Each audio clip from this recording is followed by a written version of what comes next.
Welcome back to Nagano, everyone. We are joined now by one of the remarkable skaters of our generation, a two-time Olympic gold medalist in pairs. She'll be providing commentary for us during the figure skating competition. Katia Gordeeva. Katia, welcome. It's so nice to see you again. This is unusual for us, though. We're used to talking to you about your own performances and not about other skaters. What's it been like for you to take on this role as a reporter? It's definitely different, but it's very exciting about this, and this is first time for me to be on the competition, on the other side of the competition, not to be able to compete. And I'm very, very excited to see the especially pairs event. And you're out there as a spectator. From what you have seen so far in the practices, who looks good to you in the pairs competition? Who has impressed you? Definitely Russian teams as the strongest again, I think, and it's very, very nice for me to see three Russian teams who's in very good shape. It's Elena Berezhnaya and Anton Sakharlidze, everyone's favorite right now, I think, and everyone expects from them very good skating. Oksana Kozakova and Artur Dmitriev, who is skating second year with the other partner, Artur Dmitriev. He's been Olympic champion and world champion, and now he's skating with Oksana, and they're also ready to be a medalist in this competition. And Yeltsova and Bushkov is the other team. They former world champions. They all strong and powerful. You told us when you woke up this morning you were still feeling like a little bit nervous, as if you were going to compete today. Yes, I was thinking about it, and it's just deep inside. It's feeling like I'm going to compete, or it's just all the feeling here on Olympic Games. It's always extra nervous, it's always extra special, more exciting than anything. And even though I know that I'm not competing, but when I go to the building, it's just that wonderful feeling of something special. It's beautiful building, actually, and nice, looks very beautiful. You have a lot of friends who will be skating tonight. Have you had a chance to go out and visit with some of them? Yes, I spoke with some of the Russian skaters. I have a very special feeling for Artur Dmitriev because I've competed against him, and I very support his what he's doing now, that he was able to change the partner and still go and compete. And you mentioned the three strong Russian pairs. Is the Russian dynasty as strong as it was in the past? It seems to be, is it? I think it's still, yeah.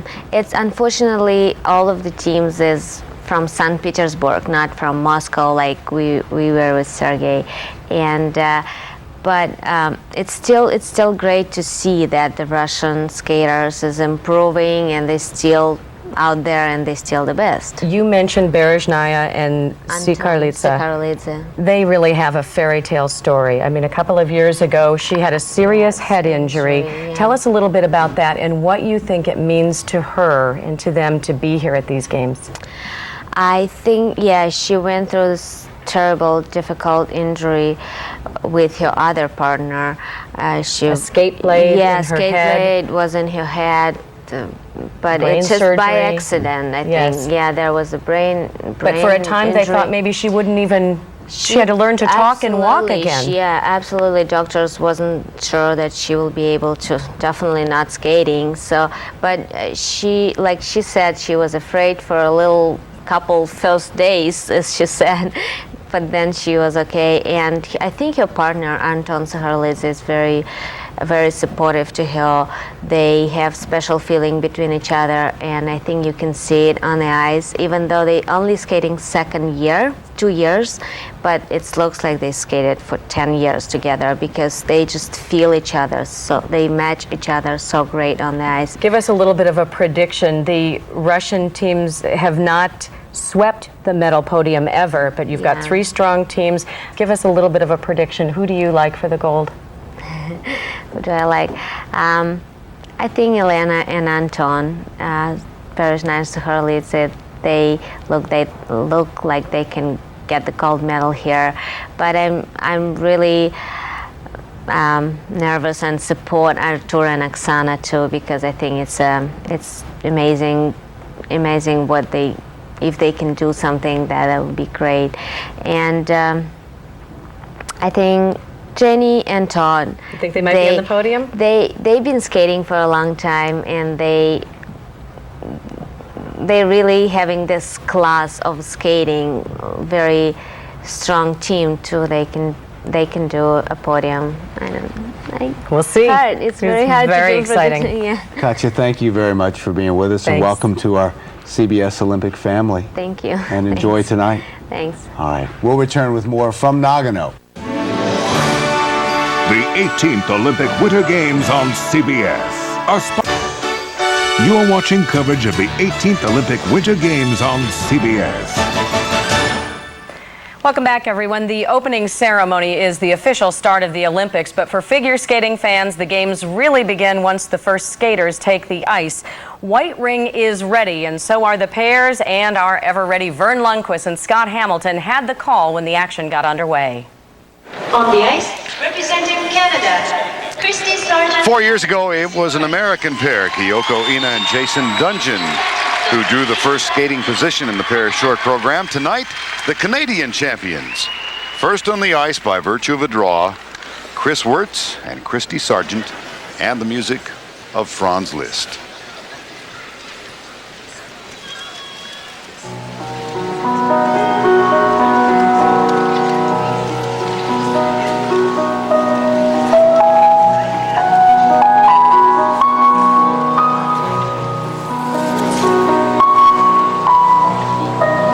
Required element, probably the most hazardous, side-by-side triple toe loops. So you get backwards in the air, fall, 3/10 of a point deduction.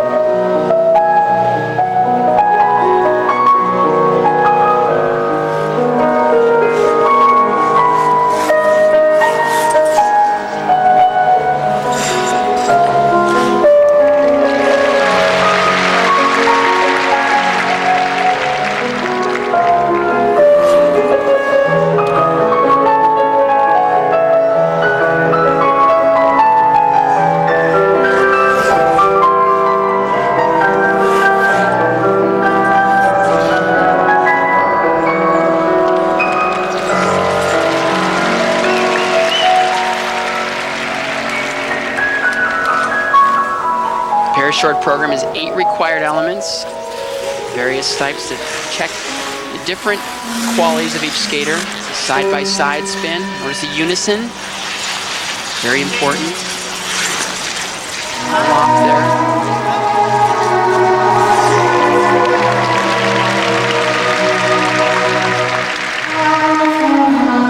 Second Olympic appearance for Kris and Kristi. They finished 10th in Lillehammer. This is their first time, however, to come in as Canadian champions. They broke through and won that event in January, having finished second 3 times in the last 4 years.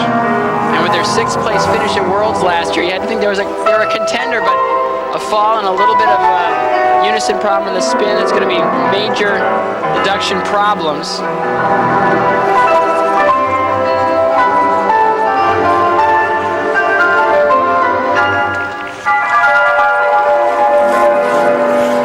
The elements they do as well as anybody in the competition. Outside death spiral, notice the position, should lean all the way back. Now he'll plant his toe. Once around, released. Well done.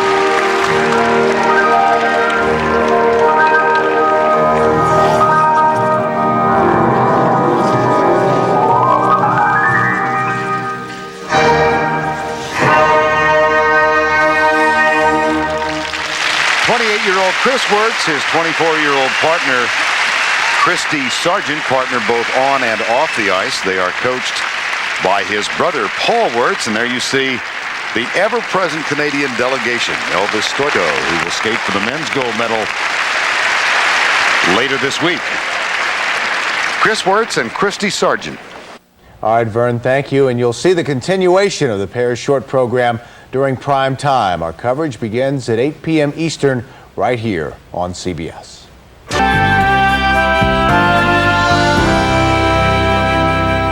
For American Todd Eldredge, the pursuit of Olympic glory has been over a decade in the making. He was just 16 and the reigning junior world champion in 1988 when he made a senior debut at the U.S. Nationals. That year, Brian Boitano became the 5th American man to capture the Olympic title.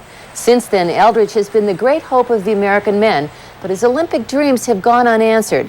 He was injured in 1992 and finished 10th, and was ill in 1994 and didn't qualify for the U.S. team. Now, Nagano offers a final chance for Olympic redemption, but things are far from settled in the Eldredge camp. That is one of our topics on today's installment of The Cutting Edge. Just a few short weeks ago, Todd Eldredge won his 5th national title.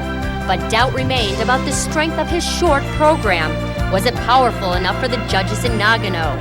Since the Nationals, Todd has dramatically changed the music to that program. Will it prove to be a good or bad move? We'll discuss this decision and more today on The Cutting Edge. Well, we're back at the practice rink. Hi, everyone. I'm Alice Cook, along with Rosalynn Sumners and Peter Carruthers, and we welcome you back to The Cutting Edge. Roz, what do you make of this last-minute change by Eldredge in the short program? Well, it's very unexpected, and coming from experience, you really want to have 6 to 8 months of that program under your belt.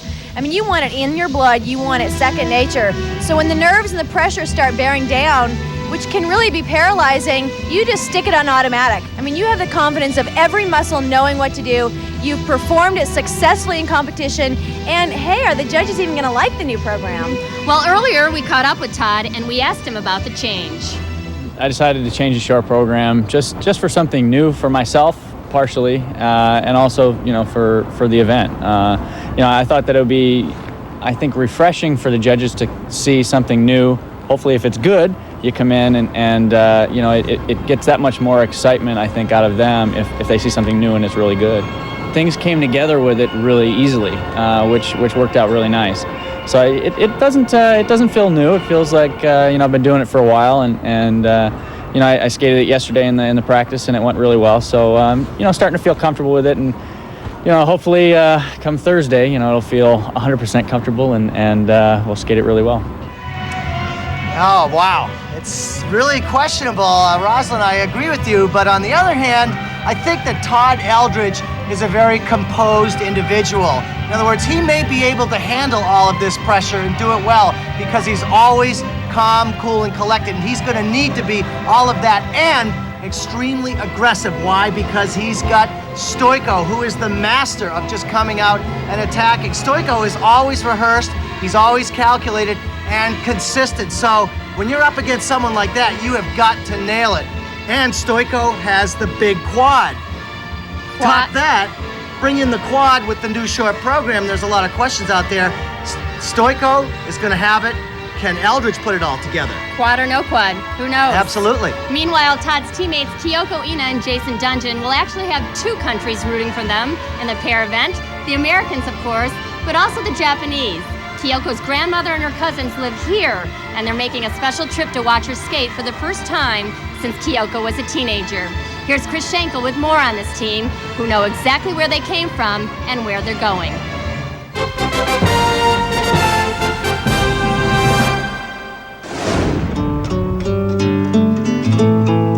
Just quiet. The only time you can really find out who you are is when you sit down with nothing, nobody. You just think. You look at yourself and you find out who you are. It is only here, home in northern Michigan, that Jason Dungjen finds his peace of mind. And it is only here, in New York City, that his partner, Kyoko Ina, finds hers. This city is great. I love this place. It's so peaceful with all this noise. I can't stand birds chirping in my ear in the morning, sirens and car alarms and trucks. It's great. It's home. They come from different worlds, and they are very different people. But Kyoko Ina and Jason Dungjen found each other at a similar time, when each was at a crossroads. From the time Jason was 11, he was skating with his younger sister, Susan. Together, they became part of a household dream, to make an Olympic Games a family affair. My dad, he pretty much He was one of our biggest supporters. He never pushed. He never said, you have to do this. He just always told me, just remember, you and I both have a large investment in this. His monetary, of course. Mine time, but, yeah, that was a big influence on my skating. When Jason was 18 years old, his father died suddenly, and so did the family dream. Traumatized and overwhelmed, Jason and Susan lost their will to skate. They hung up their blades and began new lives. Jason enrolled in school, believing his fate was no longer on the ice. The year was 1986, the same year that halfway around the world, a young Japanese-American girl named Kyoko Ina was experiencing a transition of her own by relinquishing her Japanese status as Japan's junior national champion and qualifying to skate for the United States. After all, she is a New Yorker.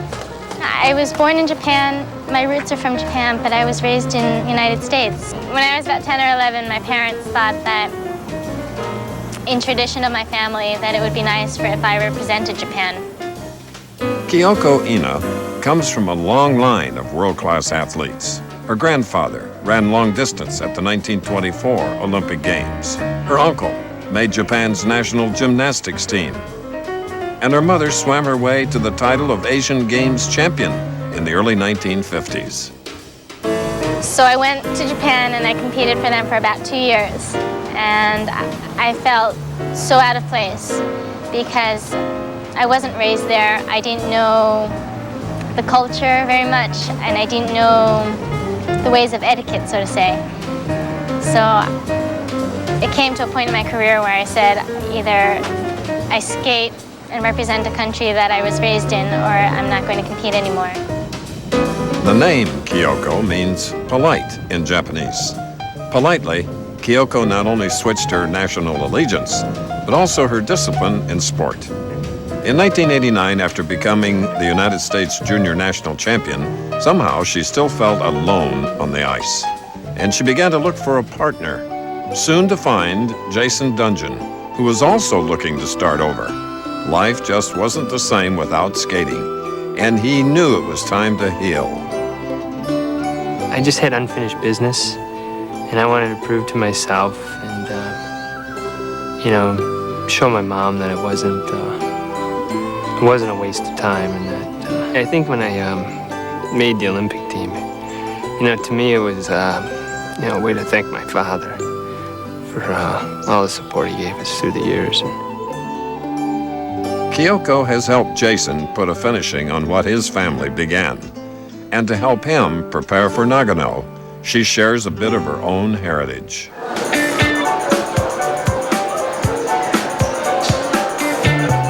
Jason, be prepared. When you get to Japan, this is what you'll be eating. Looks like grass. Most teams are so alike. I think a lot of it for us is that opposite.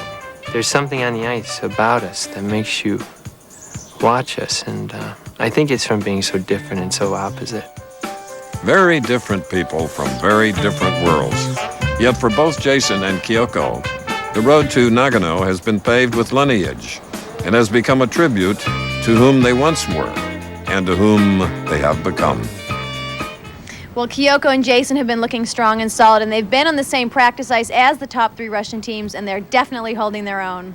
We'll continue to follow the story of Kyoko and Jason, and tomorrow we'll take a look at the top Russian teams. I'm telling you, pair skating is going to be the best event at the Olympics. Hey, you guys, is a Sigarolitse, is that as hard as a quad? Sigarolitse. That's That's a name you were going to be hearing a lot. Sigarolitse. Let's practice Practice. it. We'll do that until tomorrow. We'll see you then on the cutting edge.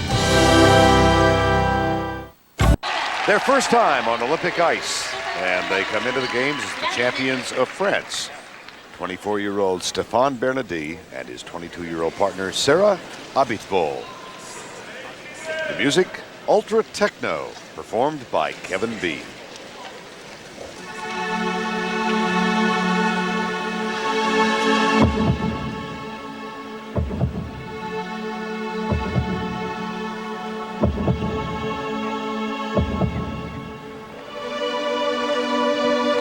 very explosive pair.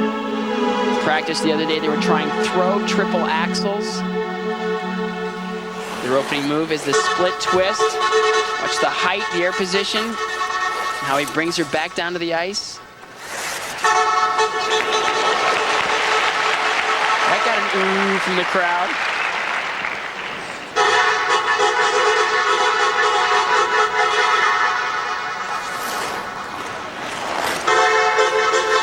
Side by side triple toe loops here.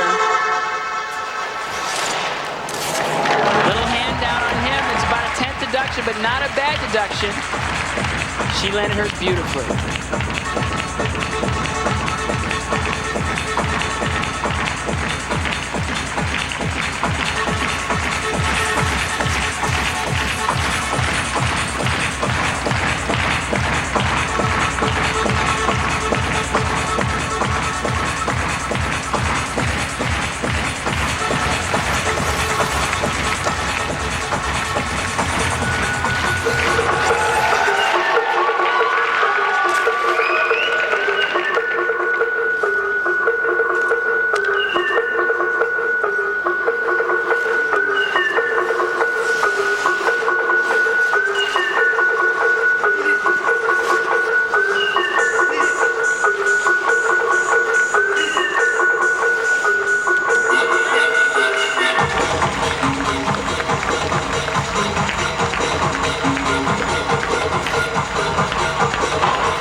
Abitbol, Stéphane Bernadis. 5 years together. They spent the summer working with one of the greatest pair skaters ever, Irina Rodnina.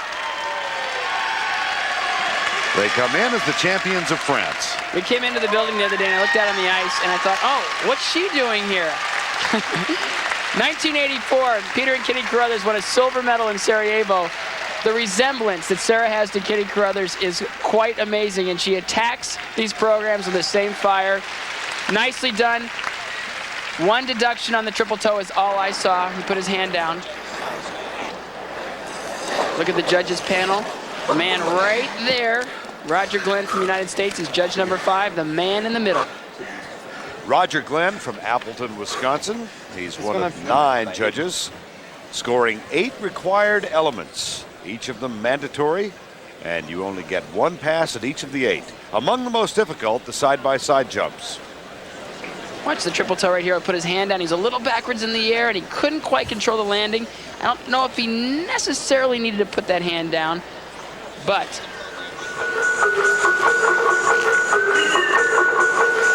watch the coach watch them. Jean-Roland Roquelet.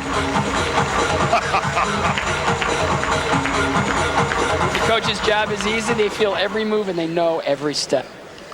The marks for Abitbol and Bernadis. And now the first set of marks. 5-2, 5-5, 5-4. These are very strong marks. Again, 1 minor deduction, but still, early in the event, these are good marks.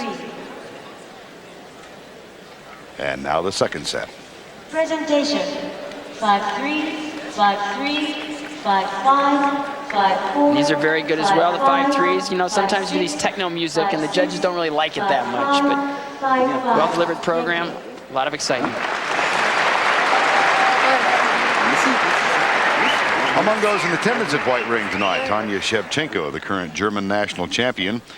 Current world champion Elvis Stoico and the current United States national champion and former world champ Todd Eldredge.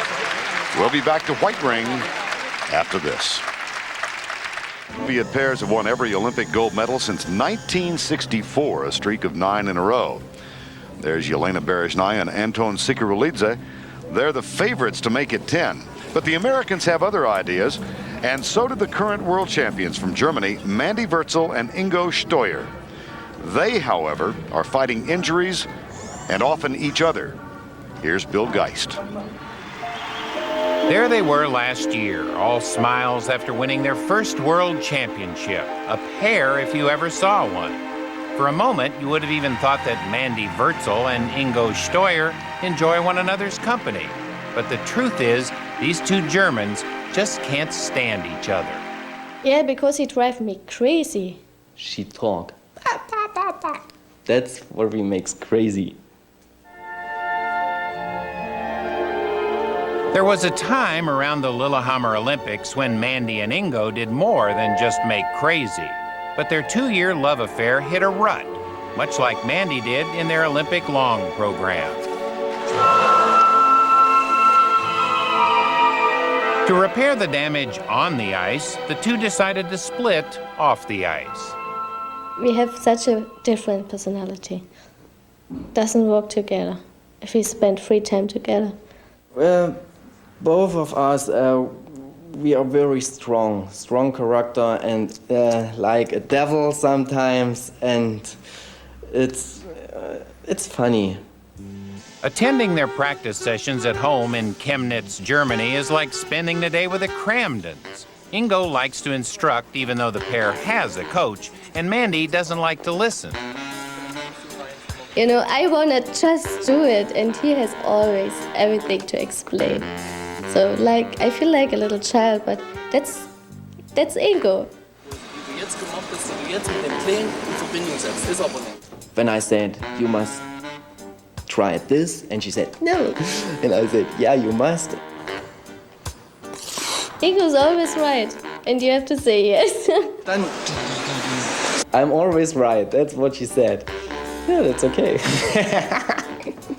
They both say their bickering on the ice has nothing to do with broken hearts. But when Mandy showed up with a new boyfriend one night at Ingo's pub, the two sat at opposite tables.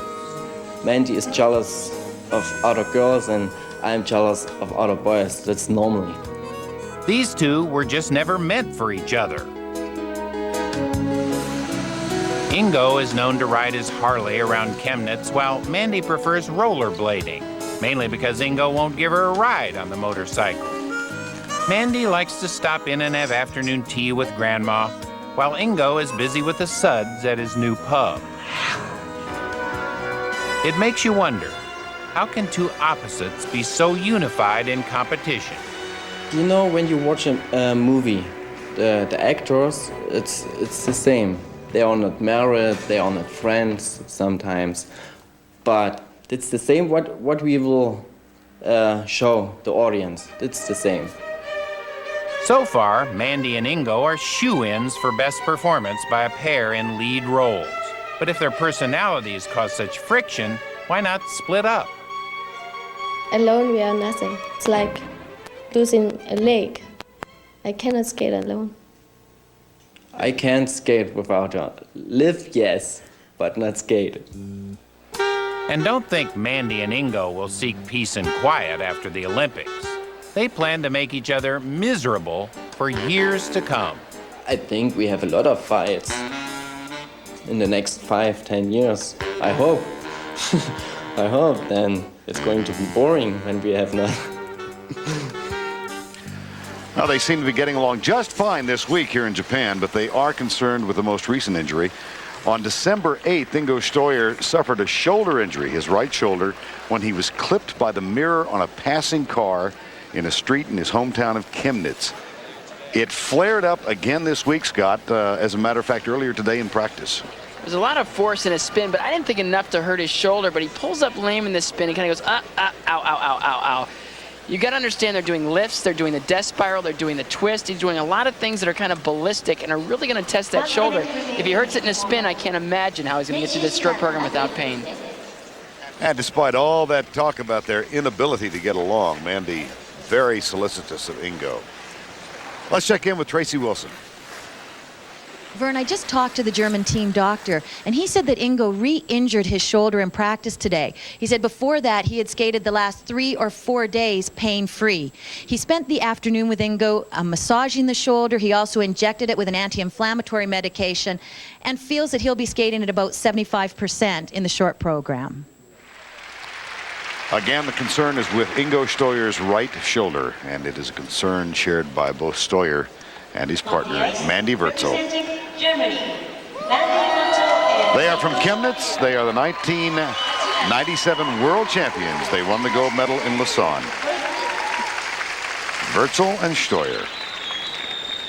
And the music is an instrumental version of a song by Enya called No Holly for Miss Quinn.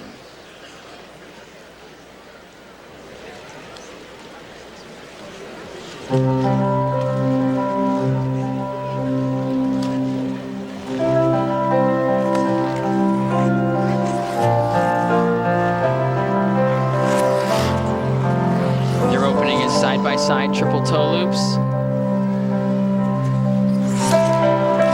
Beautifully landed.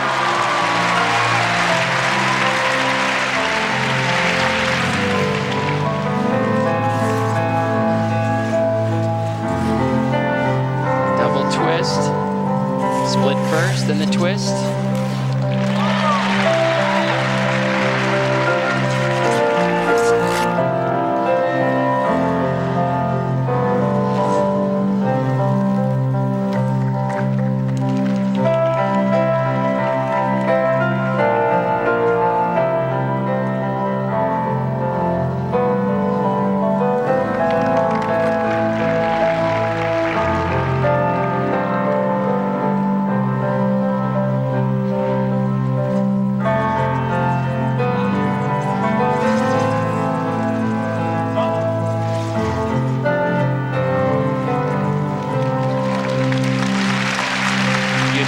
On that spin, the one that he pulled out of today in practice.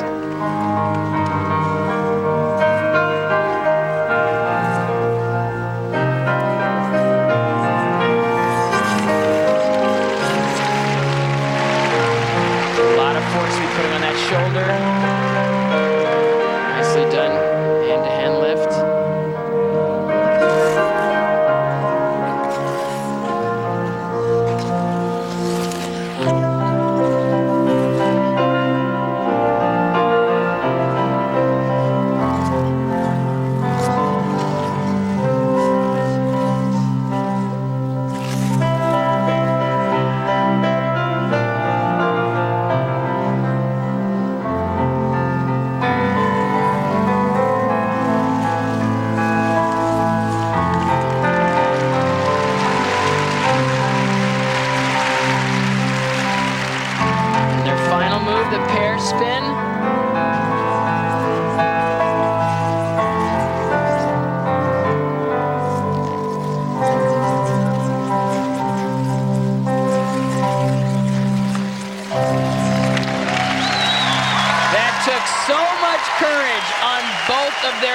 For them to skate that program knowing his right shoulder, the one that takes all the force.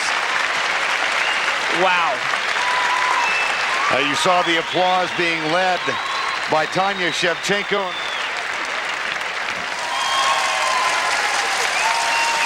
Plagued by injuries their entire career, and it was so sad they're coming into this Olympic champions as the world champions with yet another injury.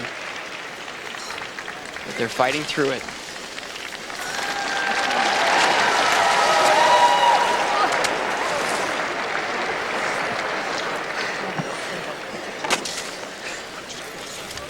Beautiful side-by-side triple toes. Look at the height, the unison, right there. Such a relief to get through that. And the lift, now he goes to one hand on this. Right up, now watch his right shoulder, right arm. Nice position there. Now he's gonna switch over to one hand and all that force is going onto his shoulder. He lets her down with one hand. Very difficult. Teammate looks on saying, please let him get through this, please. Yes, they're gonna do it. They're gonna do it. What a relief. They have 2 days to get ready for the long program. Ingo. Great.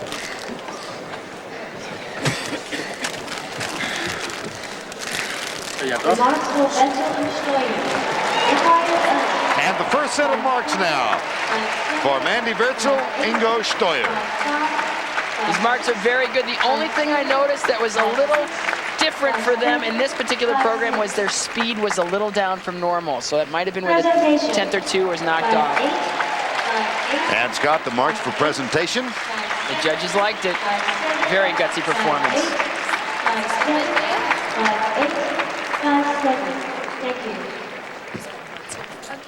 Those marks good enough to put Wötzel and Steuer in first place. The French team, Abitbol and Bernadis, fall to second. The Canadian champions, Kristy Sargeant and Kris Wirtz, currently third. They skated earlier this evening. Three-time American champions Jenny Mino and Todd Sand arriving at White Ring. They skate later. Right now, here's Tracy Wilson. You two are consistently strong in the short program. Mandy, it must have been extra satisfying to skate like that in Olympic Games. Yes, because we was really afraid that Ingo's shoulder is not strong enough to skate, and we was nervous about the shoulder, not about our elements. And so it was maybe in our face, you can see this. Ingo, how is the shoulder? Could you feel it out there? Yeah, it was very painful, the same like in the last practice in the spin, but I was strong enough to skate, and I'm happy about this now. Well, good luck, and let's hope it stays together for the long program. Thanks to you both. Verne? All right, Tracy, two-time Olympic medalist Artur Dmitriev arriving and looking confident. More skating later. Both outside and in, where it seats 7,000 and where we are gathered to watch the pair short. The current standings have the world champions Wötzel and Steuer in first, followed by the French pair Abitbol and Bernadis, and the Canadian champions Sargeant and Wirtz. And we are getting set for one of the more intriguing groupings of pairs. The four on the ice going through their practice right now. Among them, Oksana Kazakova and Artur Dmitriev from Russia.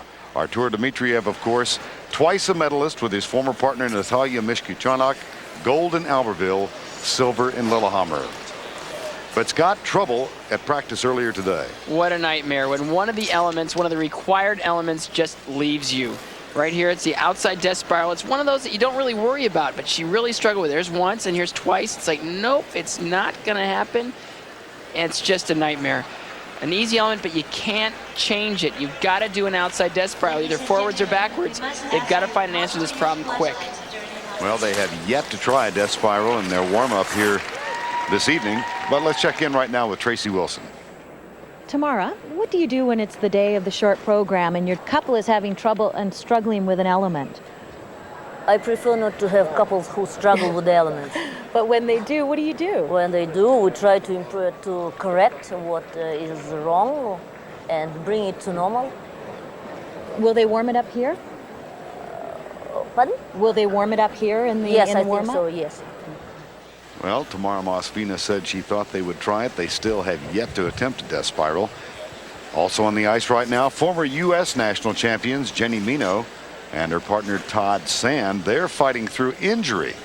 Back at the U.S. Nationals in Philadelphia, the day of the free skate, Jenny and Todd in a warm-up. And Scott, watch what happened when she landed here. It doesn't look like she hurt anything. It looks like a normal little, kind of an odd landing, but you can see that she's in so much pain. And when you're at nationals, everything hurts a little bit more. When you're at a big competition, if something hurts a little, it hurts a lot. And that took them out of the competition. The warm-up complete, and Oksana Kazakova and Artur Dmitriev did not attempt the death spiral during the warm-up. Jenny Mino and Todd Sand got through their warm-up in fine shape. They'll skate in just a bit. But right now on the ice, pairs short. First time in the Olympics, 4 times the Polish champions. They live and train in Auschwitz. Dorota Zagorska and Mariusz Szudek, 8th in the world in 1997. Music of Tchaikovsky. Here is Swan Lake.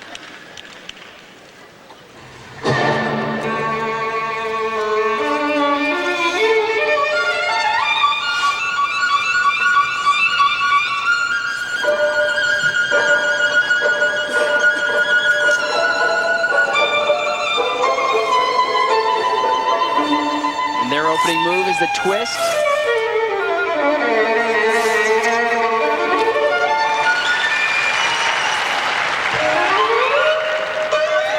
And that connects directly with side-by-side triple toe loops. You can see her struggling with it in the air, couldn't hang on to the landing. 3/10 deduction, he put his hand down, they'll probably get 4/10 taken off.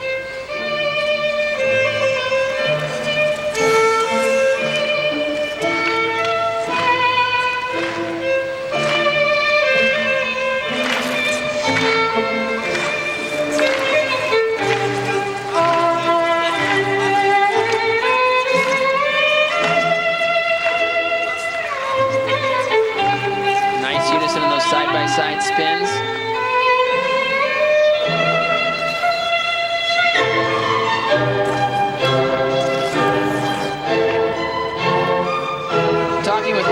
Judges today says it's really difficult to watch both partners on the side-by-side jump. It's really hard to pick who you're going to focus on because they're farther apart, and when you're a judge, you're at ice level.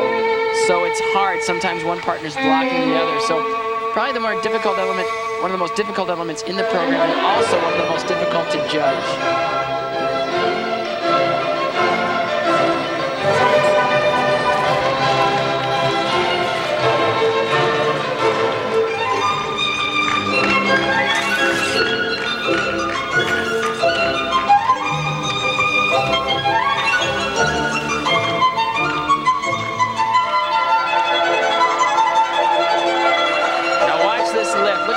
Changes and the position changes they're going to have. It's a watch where it starts and where it finishes.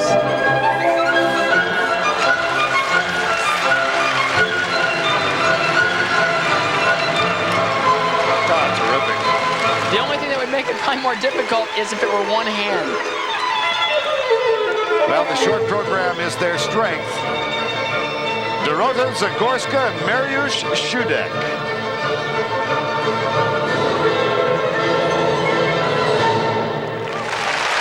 Well done. They had difficulty with the same element that has troubled so many of the pairs tonight, the side-by-side triple toe loops. You just can't win without doing the most difficult element side-by-side. Everybody's doing triple toe. You attempt to do double axel, forget it. You got to do the triple toe. Side-by-side, now watch her. He struggles with his a little bit, but watch her. She gets a little bit backwards in the air. You can see the tilt, and she's falling out of the air. He lands his, well, I thought he put his hand down. You can see I wouldn't be a good judge. And the lift, the hand change, where it starts, all the way down here and up. Struggles a little bit to get in the position, a little break there. Stops the momentum, but just so many changes here.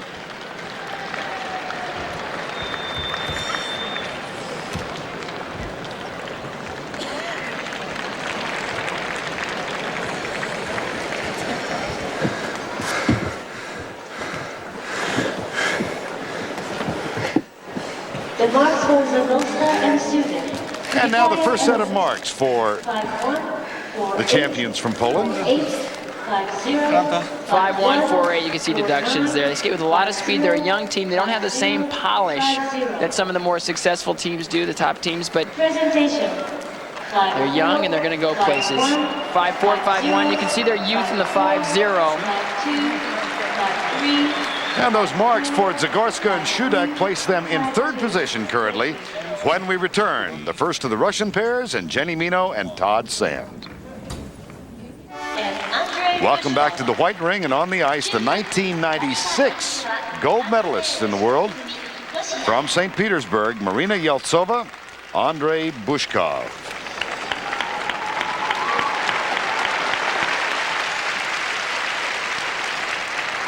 Silver medalist in Lausanne when they finished a narrow second to Wötzel and Steuer.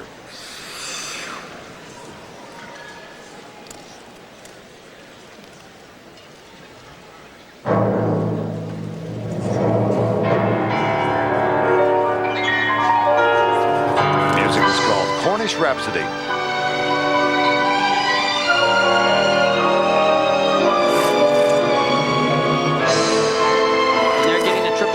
Out of the way first. Very close together. Flips out of his.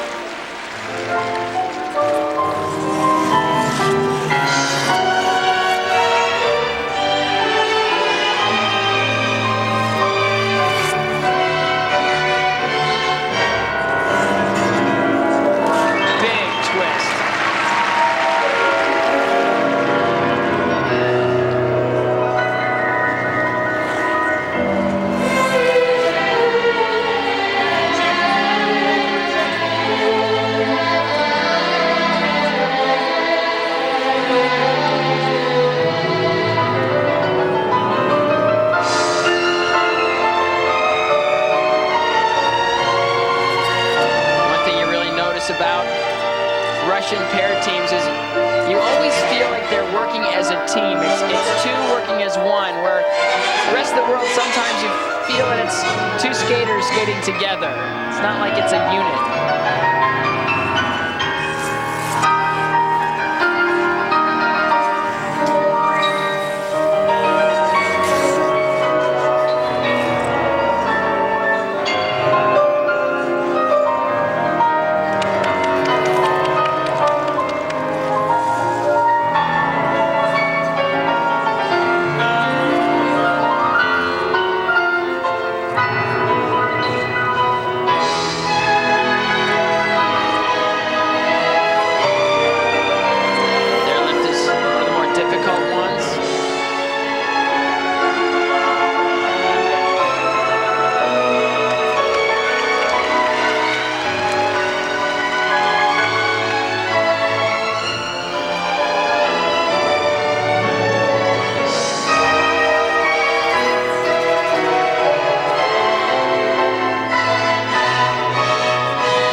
Andrei Bushkov in their first Olympic appearance. Very conservative, or not what they normally project as far as passion, as far as you're trying to get you going. Step out on the triple toe loop is going to cost them at least 2/10, and the lift didn't look right. It just didn't look right. So it's going to be interesting to see what kind of marks they get. They've got to be lower than Wötzel and Steuer. Jenny Mino and Todd Sand getting ready to skate next. Triple toe side by side. She squeaked hers out, and he had trouble with his landing. Watch him. She just barely gets hers iron. She saves it, and he's like, nope, I can't hold on to the landing. When your left hip opens, there's nothing you can do to stop the rotation. The lift, normally this looks a lot more difficult. I think it usually goes to one hand. It's up, it's very ordinary here, and the dismount's very ordinary as well. Not a lot of variance in position, just basic, and the dismount is kind of like what makes it difficult, but conservative and not error-free. There will be deductions. The marks for Yeltsova and Bushkov. And now the marks for Yeltsova and Bushkov. 5-3, 5-5. You can see the deductions. You can see the deductions, and the judges just didn't go for it. Much lower than Wötzel and Steuer. 5-4. And the second mark should be lower too, because of the fact that they didn't go after the performance. They held back. 5-5, 5-7, 5-6, 5-5. 4 judges actually went for the French team, so they beat the French team 5-4. That places them second behind Wötzel and Steuer and brings us to the two-time world bronze medalists representing the United States. They first met in Albertville 6 years ago when they competed for the U.S. with different partners. They met and fell in love. They represented the United States in Lillehammer 4 years ago. Todd Sand proposed to Jenny Mino the day of the short program. They were married in 1995. His parents, Henry and Doris Sand, were there then, and they are here tonight. And her parents, John and Janice Mino, were there and are here as well. Now on the ice, trying to fight through injury, Jenny Mino and Todd Sand.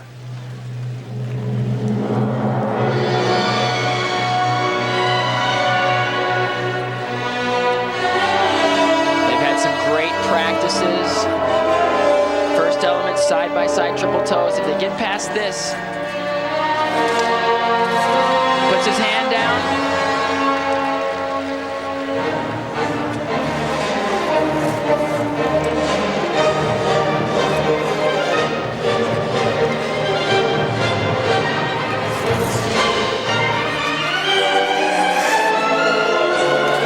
Nice twist. Technically very correct. Short program music for Todd and Jenny. Something they've loved skating to in previous years. Pomp and Circumstance by Eldredge.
Death spiral. His toe sets the pivot. They have to get around once.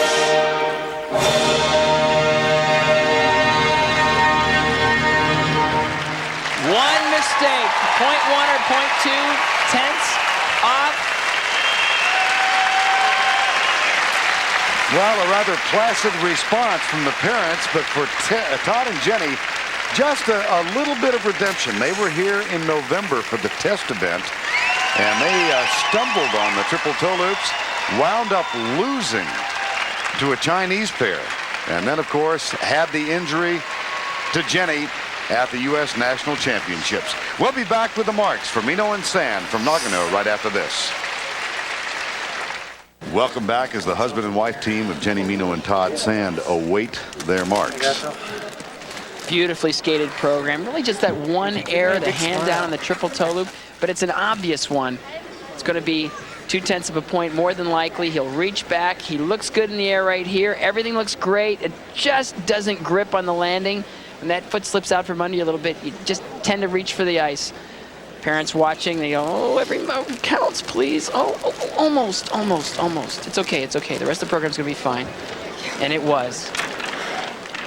God, no, I took off my boots. I didn't get them back on early enough because they didn't feel. And the first set of marks for Jenny Mino and Todd Sand. These are good marks. Again, you just wish that the 0.2 of a point wouldn't have been taken off of the first mark, but still, very, very good marks.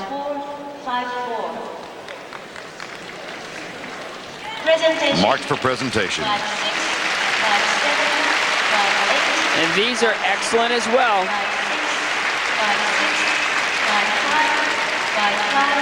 5-6. Thank you. And that puts Mino and Sand into second place behind Wötzel and Steuer. It pushes Yeltsova and Bushkov to third, followed by the French and the Poles. And now on the ice, Oksana Kazakova and Artur Dmitriev, coached by the legendary Tamara Moskvina. Now in their third year together, Dmitriev, of course, the winner of gold and silver with Natalia Mishkuchanak.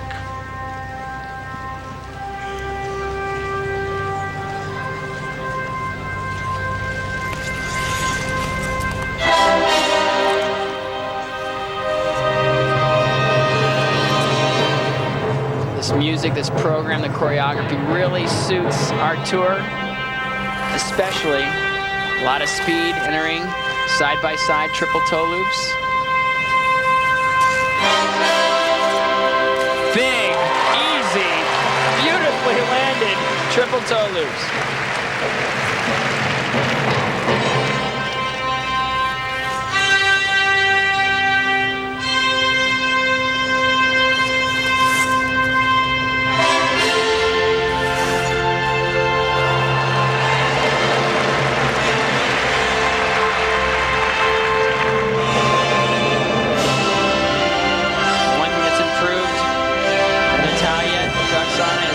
Speed on their lips.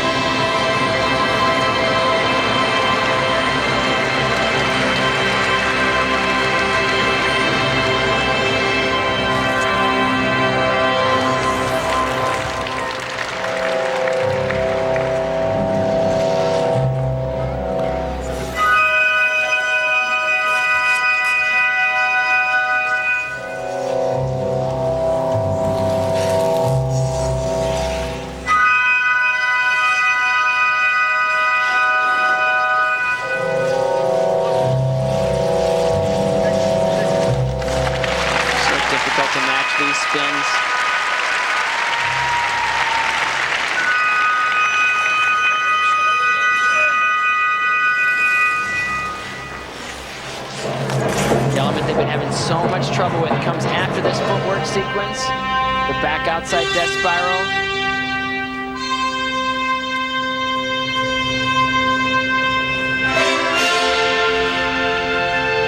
They didn't warm it up and they missed the last two they didn't practice today. She's got to hold the edge. One element wants to get through, she's hanging on. It wasn't a good one, but she did it.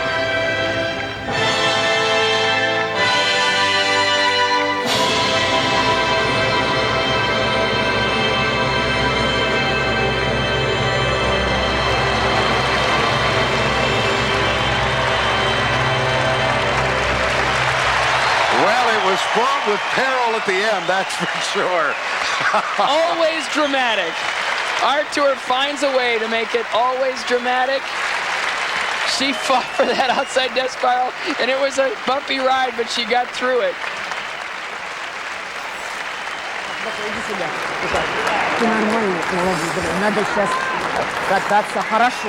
That's Tamara Moskvina, who turns her attention to her other team, Berezhnaya and Sikiralidze.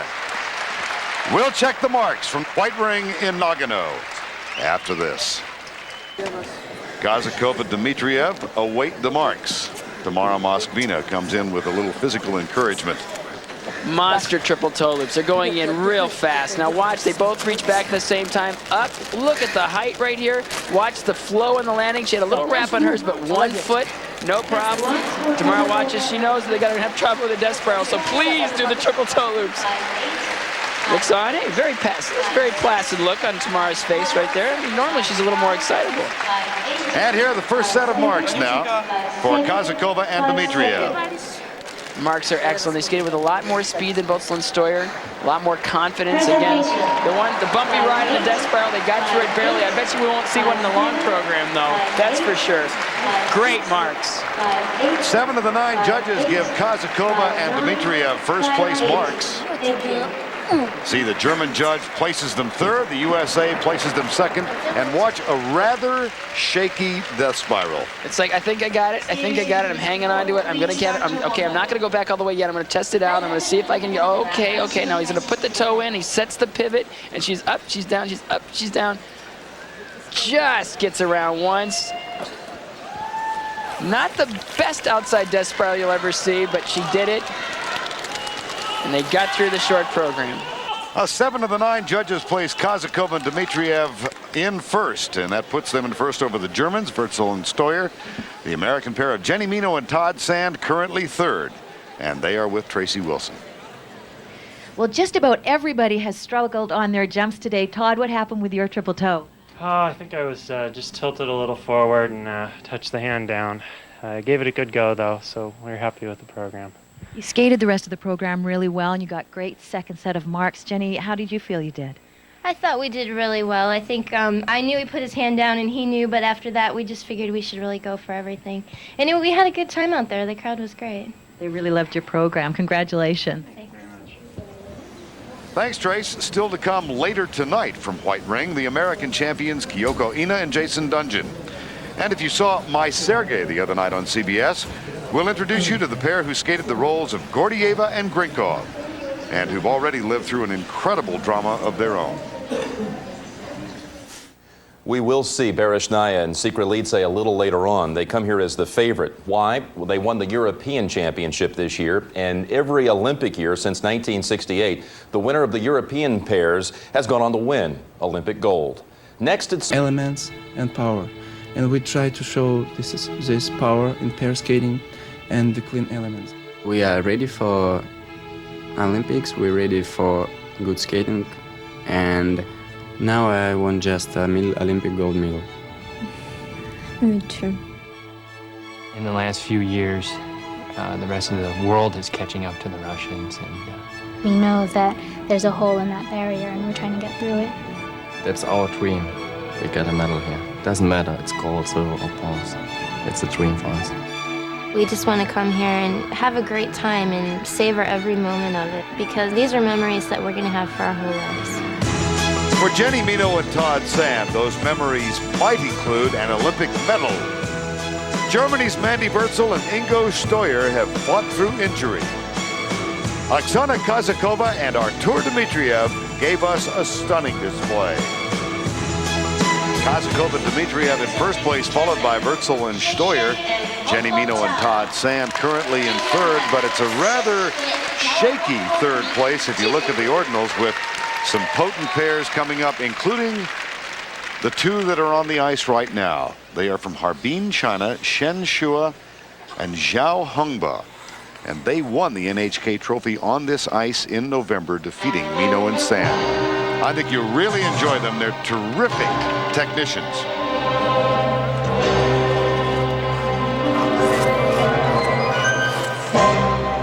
A lot of speed into these side-by-side triple toes. They're just getting very close together. Big, beautiful, gorgeous triple toes.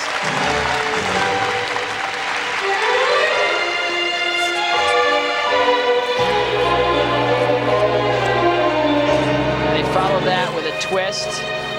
Man, this is the battle of the twists, this group right here.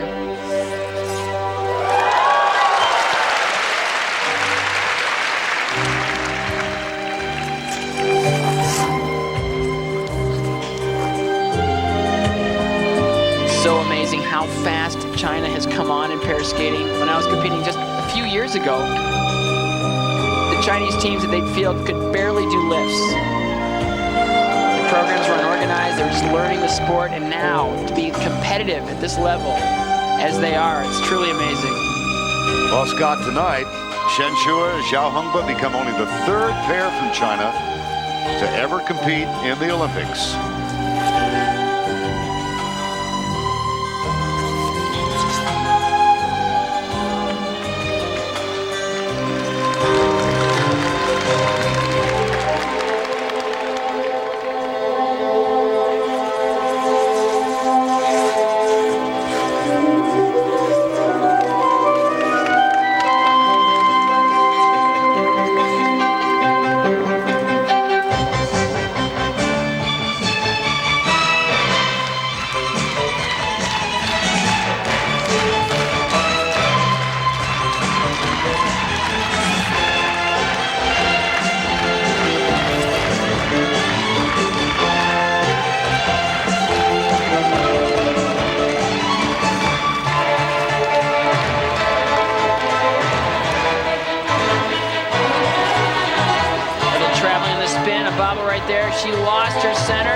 Struggled to get back on unison and just missed the spin completely. There'll be deductions there.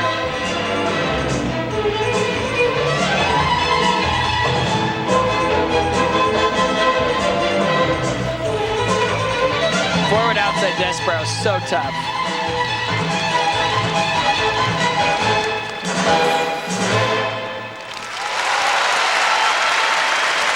Well, of all the problems to have it on a spin after a huge twist and side-by-side triple toes, they're going to want that spin back for sure.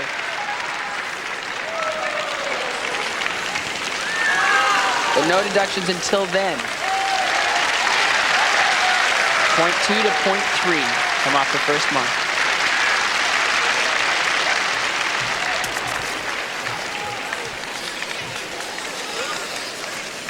Side-by-side triple toes are getting very close together. The judges love that. Good unison here. Step up, and it's 1, 2, 3. No problem. It's 1 foot landings from both of them, matched perfectly. Beautiful side-by-side triple toes. The problem came on the spin. It's hard to center these spins. It's hard to do unison. That's the challenge. You get into it a little bit, just okay. They go right into the sit spin. Now the problems start here. You can see they get off unison and then they go to the back spin and she doesn't step very well. And you can see she loses her center, tries to get back on and loses the spin completely. 0.2 to 0.3, I would say probably 0.3 deduction. The marks for Shen and Tsai. And the marks for 19-year-old Shen Shua and her 24-year-old partner, Zhao Hongba. First 3 judges liked it a lot, but you can see the deductions after that. Now, when you miss a spin like that, you're missing something that takes a long time, and it really establishes itself in the judge's eyes, so that's a big deduction. Presentation. Marks for presentation. 5-5, 5-3. Well, it did prove costly, as Shen and Zhao are currently in 6th place. The amazing story of Yelena Bereshnaya when we return to White Ring after this. Welcome back to the White Ring. The current standings have Kazakova and Dmitriev in 1st, followed by Wötzel and Steuer. Jenny Mino and Todd Sand currently in 3rd. Elena Bereshnaya and Anton Sikorelidze are the gold medal favorites here. They have won their last 4 competitions. But that is the least interesting part of their story. Here's Anthony Mason. I always tell my boy skaters, a girl partner is like a crystal vase. You have to treat her very nicely. If the crystal vase is broken, it's nearly impossible to put it back again.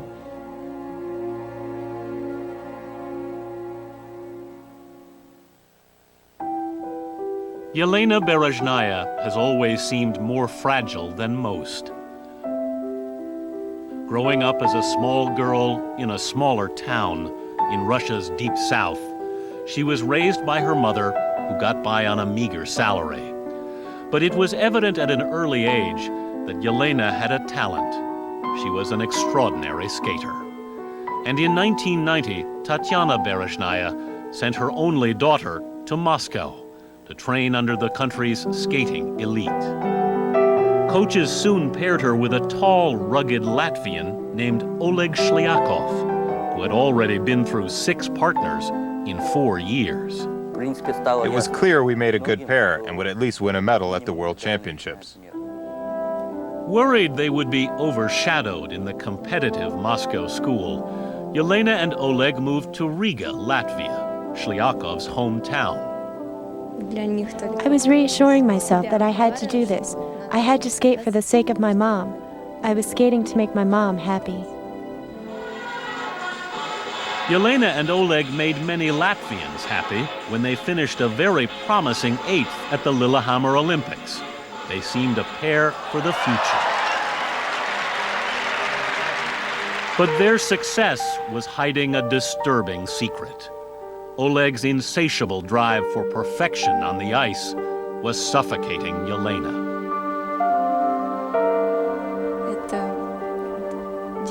He would say in practice, "Do it again, do it again, do it again."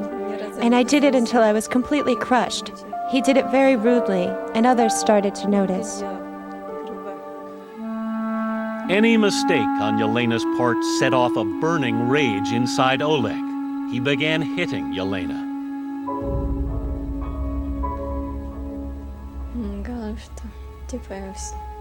He said that nobody would believe me if I ever told anyone about it. And he was starting to hit me very often in practice.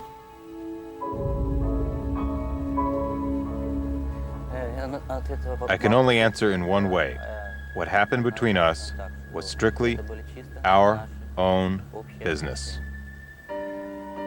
Petrified, Yelena kept quiet about the abuse she was receiving at the hands of her partner. My mom didn't know anything about the things that happened to me in Riga. I didn't tell her anything. I know that her health is pretty bad, and I didn't want to make it worse. I knew that she would watch me skate on TV and that it gave her strength. She was the only reason for me to continue.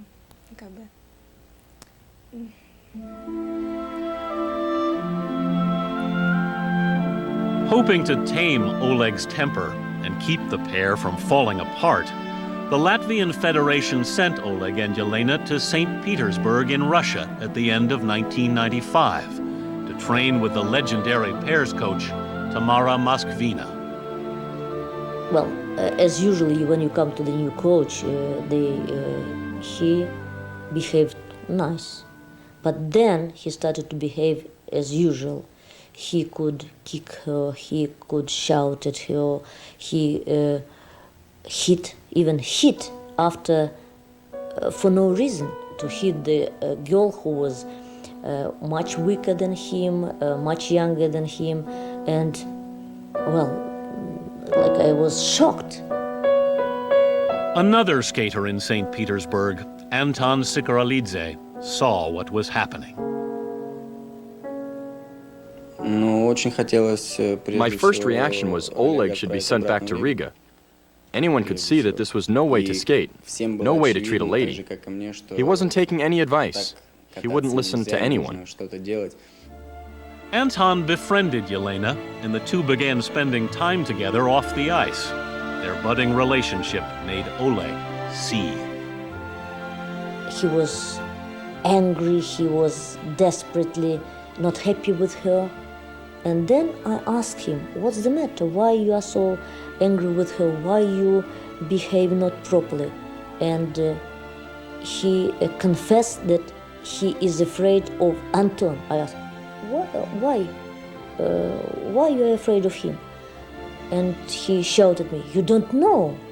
I'm telling you that they're in love.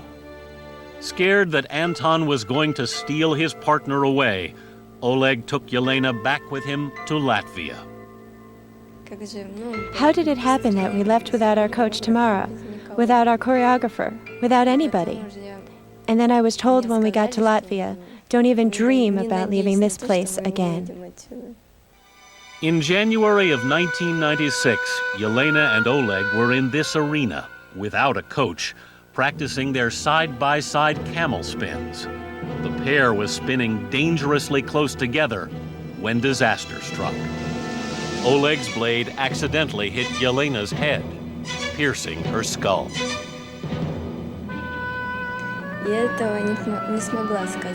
In the ambulance, when they asked my name and address, I couldn't say anything. I couldn't talk. Oleg's blade had opened a 2-inch gash in Yelena's head. Her speech impaired, Yelena underwent serious brain surgery. Why was she the one who was hurt? And why was it me who did it? Why was all this happening?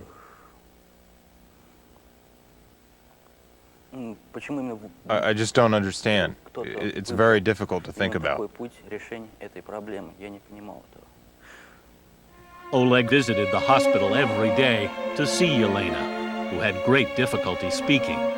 What she wanted to say was that her partnership with Oleg was over. I didn't want to stay in Riga and be a slave. I think even without the accident, I would have told Oleg we were through. I would have rather quit skating altogether than stay there. Unbeknownst to Yelena or Oleg, Anton slipped into Riga to see his fallen friend. Yeah, I was really surprised to see him in the hospital. When I saw her, I had to give her a fake smile. I couldn't show how shocked I was by her appearance. Anton moved Yelena to this hotel, right across the street from the Riga railroad station. I knew we had to go back to St. Petersburg. In order to stop us, he had to kill me. The next evening, Anton took Yelena to the station. They hurried to catch the 7:25 overnight train to St. Petersburg. What they didn't know was that Oleg Shliakov was on his way. Racing to catch Yelena before the train departed with his skating career, Oleg frantically searched track 1 for his partner. Another train was pulling away on track 2. On it were Yelena Berezhnaya and Anton Sikoralidze. Oleg Shliakov had been searching the wrong train.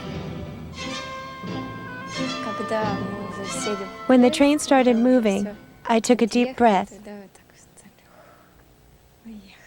It was so great. The train pulled into St. Petersburg the next morning. Yelena Berezhnaya was free. I went to the railway station, and she was very weak, but she was very happy. Yelena was like Moskvina's broken crystal vase, and putting her back together seemed an impossible task. We were so afraid because this was brain damage. We didn't speak about skating at all.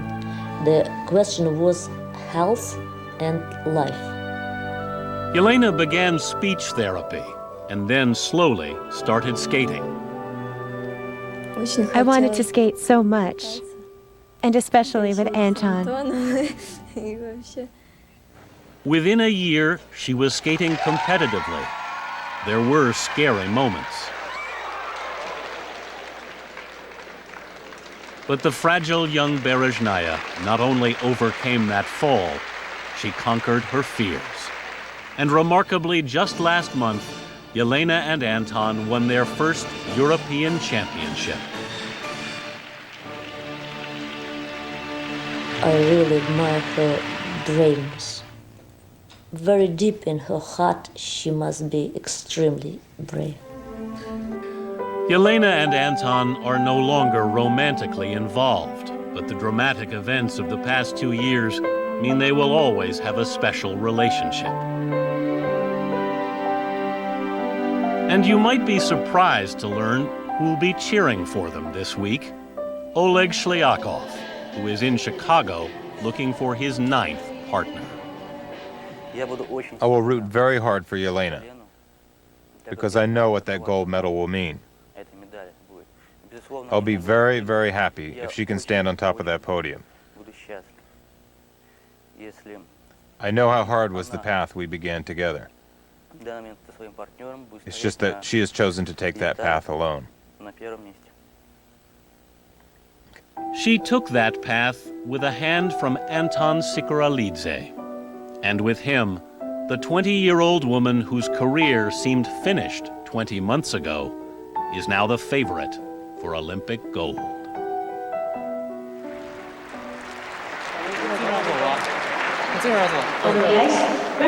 They will skate to the music of Tchaikovsky, Swan Lake. From Russia, Yelena Berezhnaya and her partner Anton Sikoralidze.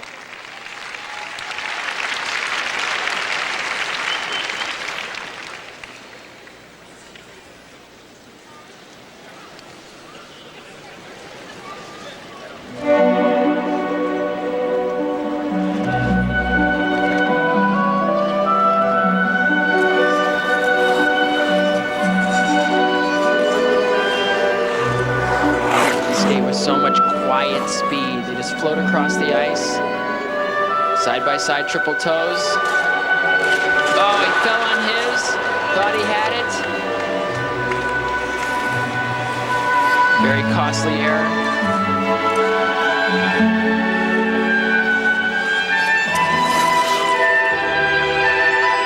Big twist. Wow.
He set the pivot and took it almost twice around. So difficult to do that.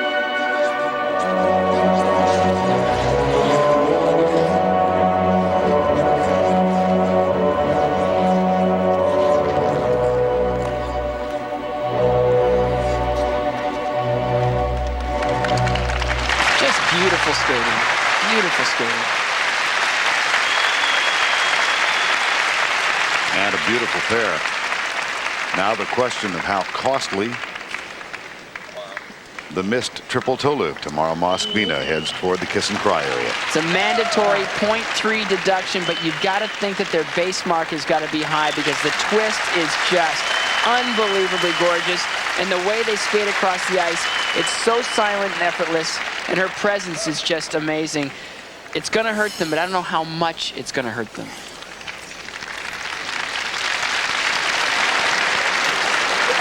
Just the fact that they're here at all is wonderful.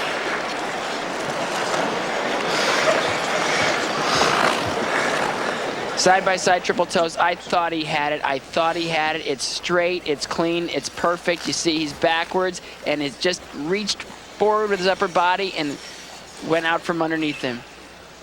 It all happens in a split section. You look in the air, he's straight, everything looks good. Now watch his upper body reach a little bit over to the right here. That's what made the over-rotated with his lower body, completely backwards with his right. He was reaching for it, trying to save it. He knew he was twisted in the air. The twist is so huge. Watch how high she gets. It's just, how's that scoreboard at the top of the building look? Wow, huge, gorgeous. Those are the things that are going to increase their base mark. And that's where the deductions come. And a technical program worth 1/3 of the total score, so Berezhnaya and Sikirelidze hoping for a top 3 finish. And you can see where those marks would have been had they not had that mandatory 0.3 deduction on his fall. Again, beautiful skating. It brings the whole mark up. The base mark, their second mark, will be 5/8 and 9. And here are the second marks. Now what's important here, Verne, is that they've got to stay in the top 3 in the short program to control their own fate in the long program. If they're in the top 3 and win the long, they win the gold. Well, they are currently third. Kozakova, Dmitriev continue to lead. Kozakova and Dmitriev currently in the lead, followed by Wötzel and Steuer. The U.S. pair of Jenny Mino and Todd Sands sit fourth. Kyoko Ina and Jason Dungjen yet to skate. And on the ice right now from Germany, third on this ice back in November, Peggy Schwartz and Mirko Müller. The music of Eric Clapton.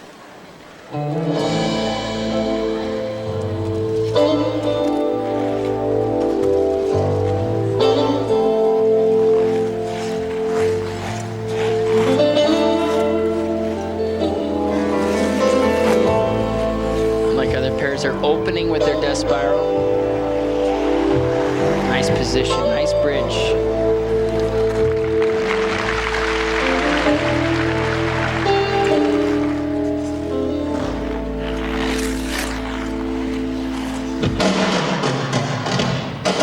Side-by-side triple toes.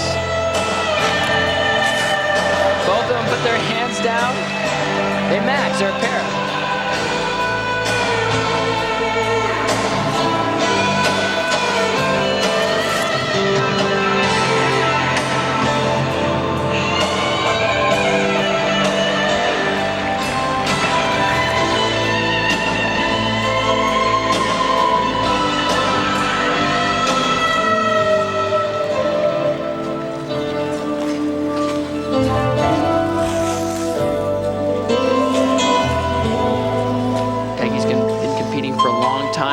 Practices the other day, and they're announcing the German pairs, and I'm sitting with Katia, and she goes, Peggy Schwartz? She's still competing? Katia competed against her twice. 1988 in Calgary, 1994 in Lillehammer. Peggy Schwartz was then paired with Alexander Kierning. And she also appeared in Alphaville in '92.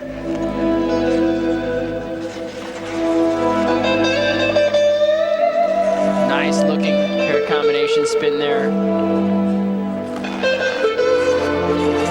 Their strongest move comes after this footwork section.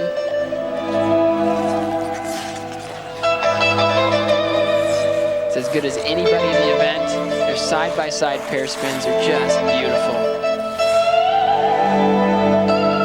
Watch the position on these camel spins.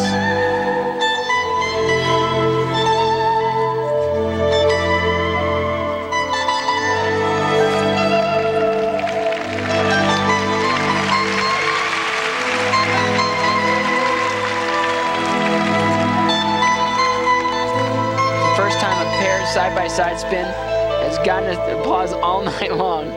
Beautiful job.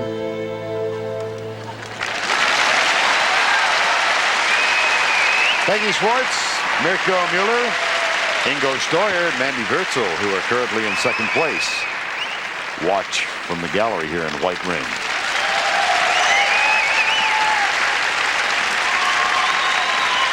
Well, if only one of them had put their hands down in the triple toe loops, it would have been 0.1 or 0.2, but they both did, so it's 0.2 to 0.3 deduction. Side-by-side triple toes. They get up in the air very nicely, but on the landing is where they struggle a little bit. Nice and straight in the air, and they both kind of go, whoa. He didn't put his down, she did. Beautiful position on these camel spins, matching the speed is great. The harshest way to see a side-by-side pair spin is in slow motion, and they match perfectly. What a strong element, and put it right at the end of the routine where the judges will remember it. Very smart.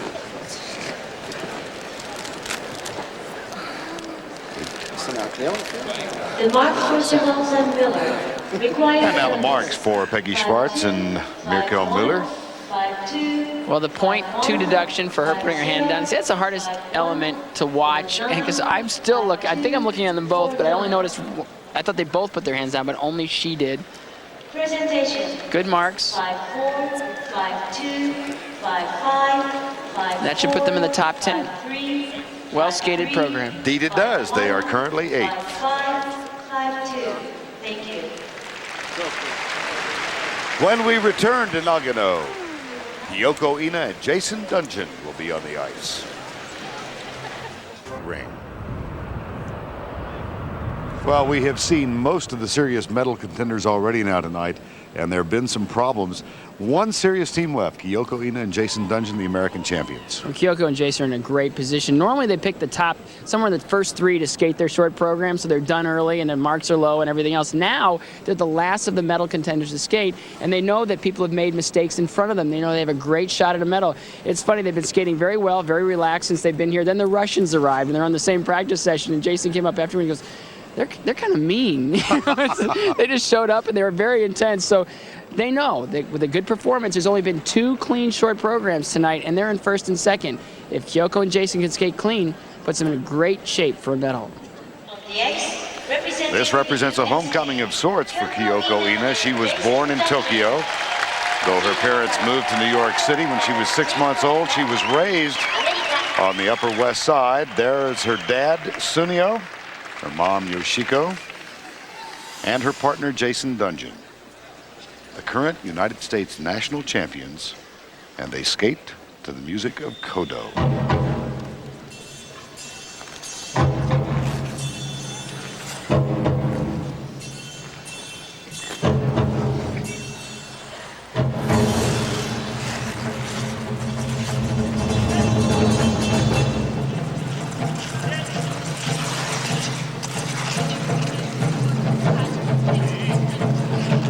Nice unison on the spins. Split twist is next. Big split twist. Another ooh from the audience.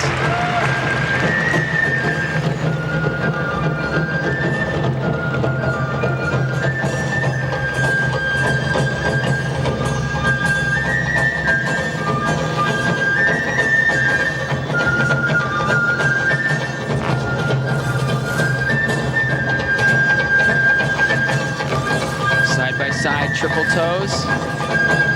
Beautiful in the warm-up. beautiful in the performance.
Circular footwork is left. It's an easy element.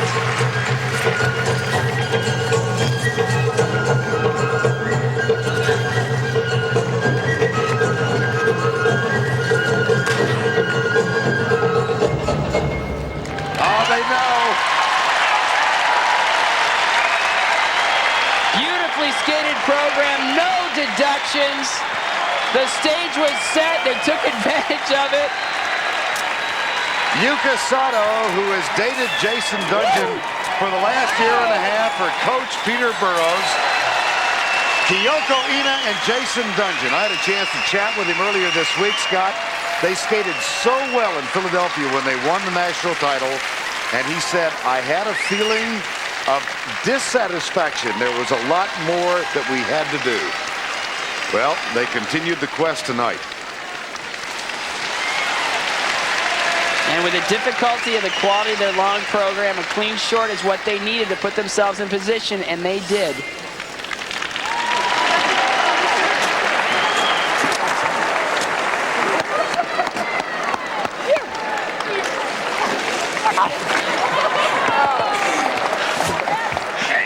Yeah, that was great. Oh, wow. Great job. Great. Way to go, guy. Great job. Thanks, Jay. Guards. Who's who? Okay. Good. Go. Go, go. Oh, So look at the split twist. Look how high he releases. It's up, split, high. Beautifully done, double twist. And the hazard. Everybody wants to just get past the triple toes. Let's just get past the triple toes. Look at the height, the flow of the landing. Jason's face. It's like, okay, we got it. All right, we got the rest of the program done, Peterson. Yeah, no problem now. The lift, look at all the changes of position, hand holds. It goes up, hand to hand, then it goes right into a star lift. This continues to evolve all the way through, changing positions, one hand.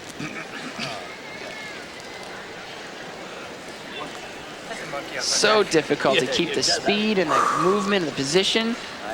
Great exit. Beautifully skated program. First spin was really good. Her mother, Yoshiko, who was a swimmer, had a grandfather who competed in the Olympic Games in 1924. And her dad, an executive, they moved to the United States when Kyoko was 6 months old. And the marks, the first set of marks. A little disparity here, 5'7" to 5'4". Interesting. Again, a beautifully skated program. They're going to need to get high marks to beat Beresnaya and Sigurlitsa. Presentation. 5'7", 5'6". No, not what they'd hoped for. Lower than I expected as well. 5'7", 5'3". Well, Jason Dungjen knows where they stand.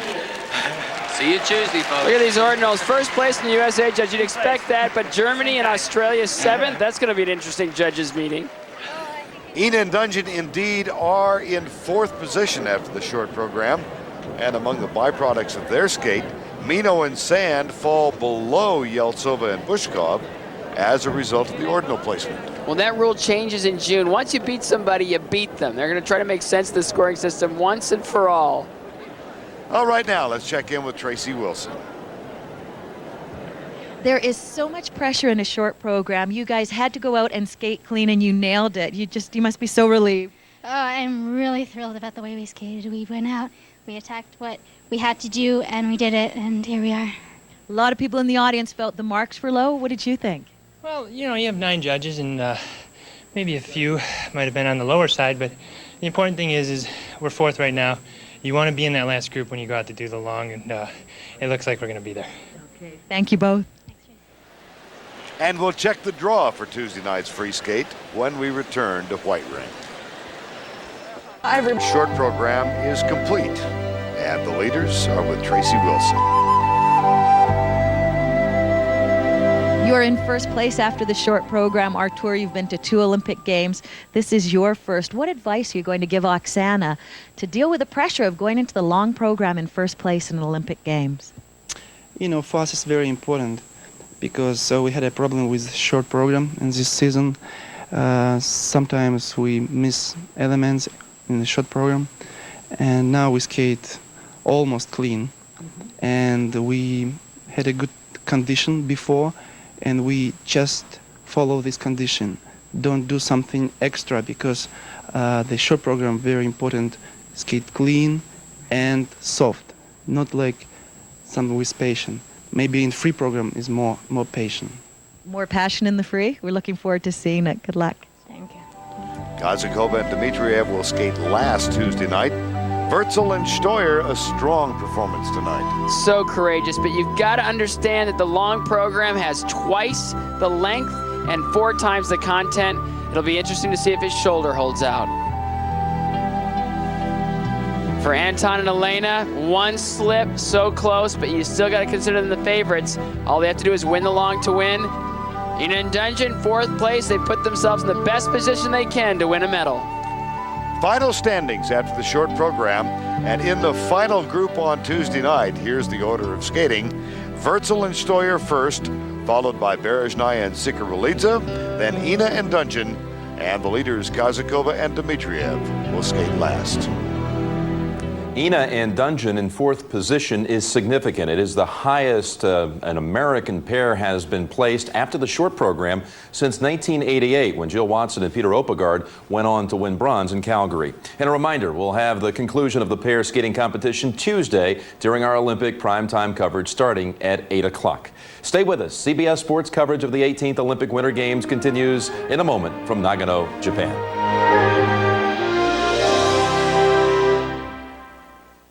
I feel so great, you know, it's like I go in and flew to Tokyo and then drove up here, and I wanted to stay up for 30 minutes so that I could see everything, see how it is here. First practice, you look so strong.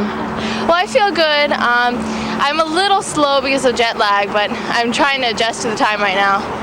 I thought the long program in the first practice is such a statement. It was so wonderful. You look strong. I mean, what made you do your long program first? Well, you know, I'm like, what's good for my stamina? And I usually do my long program in the beginning of the freestyle, and I thought, hey, why not do it now? Is this everything you thought it would be? It's even better. It is. I'm like ready to cry, you know, just seeing the Olympic rings everywhere, seeing Nagano signs, and it's just really like a dream come true. Well, good luck the rest of the week. Thank you, Sky.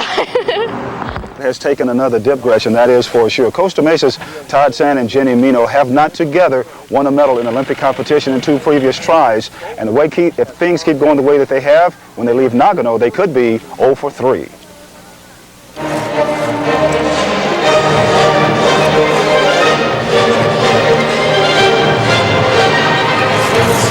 Todd and Jenny took the ice tonight for the first competition since the U.S. National Championships when Jenny suffered an ankle injury. But this time it wasn't Jenny who stumbled. Get past this. Puts his hand down. A second look at Todd's slip shows his hand actually touched the ice, which cost the team crucial points with the judges. Slips out from under you a little bit. You just tend to reach for the ice. They finished 6th after the short program, and their hopes of winning a medal could be in serious jeopardy. They have to get around once. One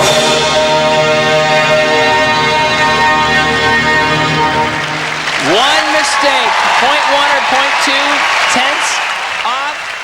Just a little mistake has put them in 6th place in that particular short program, but a lot of people are saying, Gretchen, that the strength of Todd Sand and Jenny Mino is the long program, and of course they'll get a chance to bounce back and do hopefully a lot better on Tuesday night. Absolutely, and we'll be watching for that. And we have more results coming to you from Nagano, Japan, but for now we'll send it back to you in Los Angeles, Ann. Very much. As you saw earlier right here on CBS 2, it was a pairs figure skating that was going on. Not only did the pairs figure skaters take center stage, they also took center ice. And even though Todd Sand and Jenny Mino are in 6th place after the short program, the other U.S. pairs figure skating team is just a couple of notches up on the ladder. Let me show you exactly who I'm talking about right now.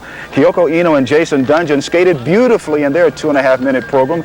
They finished 4th behind 2 Russian teams and 1 from Germany. The long program finale is set for Tuesday night. Meanwhile,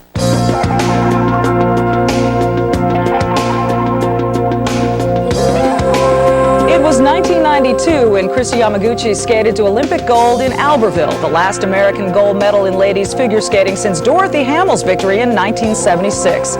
6 years later, she's here in Nagano to carry the torch for American hopefuls, trying to claim their own place in Olympic history. Welcome back to Late Night. There seems to be a glow on the set. You may have noticed that. I guess that's what happens when you're sitting in the presence of an Olympic gold medalist. Kristi Yamaguchi, thanks so much for coming in. Thank you, my pleasure. It's great to have you here. It's hard to believe that it's been 6 years since Albertville. And as I was watching the pairs short program a little bit earlier, I thought, Olympic pressure, it's such a different kind of competition than anything else. And some of the favorites who are expected to perform so beautifully find that they can't handle the pressure. Others rise to it, as you did. Talk about what your mental approach was going to the Olympic Games and how you avoided cracking under the pressure.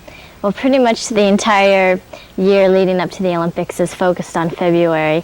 And, you know, I tried to prepare the best I could before I got to the games, so it would give me some confidence. And, you know, I trained hard. I mentally knew that, hey, I've done this program 1,000 times in practice, maybe even more, and I'm ready to do it. And I was excited. I was having a great time at the Olympic Games, so I really wanted to have fun. That was my main goal.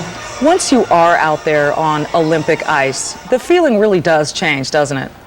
Definitely. I remember my very first practice in the Olympic arena and stepping on the ice and skating over the Olympic rings, and just the entire building had a vibe to it. And I mean, it's a thrill. I mean, it was a great honor to be there, first of all, to represent the United States. And, you know, once the competition starts, there's a buzz and the adrenaline's going. But I was surprised. I felt more excited and thrilled than nervous. You have said that the Albertville Games changed your life. It was the pinnacle of your career, your skating career, and that it really changed your life. We saw the obvious ways in which your life changed. You were an overnight celebrity, huge household name, the endorsements. What were some of the subtle ways that people might not really notice that you noticed how your life changed? You put that gold medal around your neck and suddenly you're a different person. Yes, I think the expectations of yourself kind of go up a notch, and you realize you're not just a face out there in the crowd anymore. More people are looking at you, and you know, you become a role model, and you have other responsibilities. So it's a great honor, and it's been fun. There are a lot of things you need to learn, and there's a big transition after the Olympic Games, but I was lucky to have a lot of great people around me, wonderful professionals to help me through it all. Speaking of professionals, that's how you are skating now on the professional level. And people who watch you, everyone from the layman to the experts, say, she is phenomenal. She may still be the best skater in the world. Why did you limit yourself to one Olympic appearance? Lillehammer was just 2 years after Albertville, and you certainly would have been the favorite going in. Why did you stop? There are many reasons why I decided to move on. Albertville, going in, the pressure was off because I knew there were only 2 years to wait for another Olympics. And after things went so well there, I had really accomplished more than I had ever dreamed of. And I didn't think Lillehammer could be any better than Albertville was. And it just felt like it was time to move on and experience something new. And you know, I haven't regretted it at all. I've really enjoyed the professional life, and I feel that there have been more challenges there for me to face, and you know, I'm still experiencing a lot. You are of Japanese heritage. Most people know that. Your father's grandparents born here in Japan. When you ran the torch through the streets of Nagano, what was the connection with the people of this town like for you?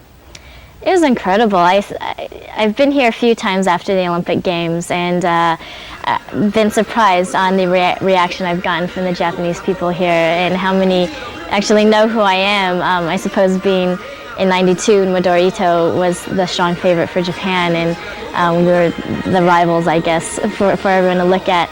But it was great. One of the main reasons I wanted to come here to Nagano was because of my Japanese heritage, and you know, I love coming to the country of Japan whenever I have a chance. You came into Albertville as the reigning world and U.S. champ. We saw a spectacular performance from Michelle Kwan in the recent U.S. Nationals. She gets ready now to come into the Olympic Games on the heels of that. What does Michelle Kwan need to do coming into these games to maintain that level of performance? Well, it's only been a few short weeks since that performance, and she should probably still be on a high, feeling very strong and confident, and knowing that she can come up with a fantastic performance when she needs to under a great amount of pressure.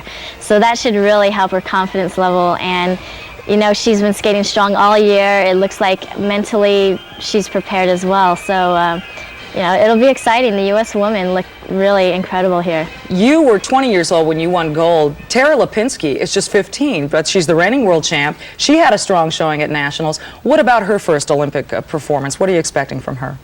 Well, she looks like she's here ready just to have fun. She's already talking about how great it's been in the village, but you know, she's a fighter and competitor, and she showed that at the U.S. Nationals after missing in the short program, coming back and fighting and just putting on an incredible performance for the long. So I think, you know, she's the type of competitor who's like, hey, I'm going to show them what I've got, and I'm going to fight for, you know, the respect that I deserve. So she's definitely one to look for as one of the favorites as well. And as you said, people are talking about a sweep. Nicole Bobek certainly had a good Nationals as well. A little uncharacteristic for her. She skated extremely strong. How likely is a sweep? It's possible. You know, you never know. I think all three ladies would really have to put in fantastic performances. They seem to have a great package, the U.S. skaters, you know, compared to some of the others. So it'll be fun to see, you know, if they can all three hold it together and skate strong. It's possible, and it'll be incredible to see three Olympic or three American flags on the podium. If you had to pick one favorite for the gold right now, who would it be? Yeah, putting you on the spot, Kristi. I don't know. I mean, I love them all, and you know, they're friends, and it's hard to pick just one. It'll come down to the first night, I think, the short program, and that'll set them up for the second night. It's hard to say. You know, Michelle definitely looks very strong, though. We so appreciate your opinions and coming in. We thank you. Thank you. Kristi Yamaguchi, when we come back, the best actors. The Russians have dominated pairs figure skating, and this year seems to be no exception. In the pairs short program, which counts for 1/3 of the final score, Russians Kazakova and Dmitriev are leading, with Germans Wötzel and Steuer in second, Russians Berechnaya and Sikarlutza are in third, and Americans Ina and Dungjen are in fourth. Russians Yelsona and Bushkov are in fifth. Americans Mino and Sand are in sixth place, and Katia Gordeeva is in first place this morning because she gets to just watch it all. The pairs champions, she and her late husband, Sergei Grinkov, he died of a heart attack during competition 3 years ago, or during a display 3 years ago. Gordeeva is now pursuing a professional career in skating and also in telling us about skating. It's your first Olympics to not compete. But it's very nice that you can come and help us as viewers. Yeah, it's a lot of pleasure to come and be a part of a show so I can talk about skating and talk about our Russian pair skaters. And they've done very well. Yeah. Last night, in the short competition, Berechnaya and Sikarlutza finished third. Yeah. They are still expected to win the gold. Do you feel like they can? Are they in a good position still? They've had a little problem during the short program. You will see now how he fell on a very difficult triple toe loop jump. And this is... Is that what cost him first place? Yeah, that cost them third place in short program, but they still they still have a lot of chances to go for a gold medal because they're wonderful skaters. Every practice they skated beautiful. The judges know that they can go for gold here, and it's all dependent on the pressure, it's all dependent on the nerve situation they're going to have for the free program. But they're young, and I think they will enjoy it anyway. And they haven't been skating together very long. No, it's only 2 years they're skating together, and it looks like they're skating for 10 years already, because it's not very often you can see the team which match so well that they lines, they have just beautiful skating. Now, what about the Germans, Wötzel and Steuer? They finished second, but they skated a clean program. They did skate it very clean.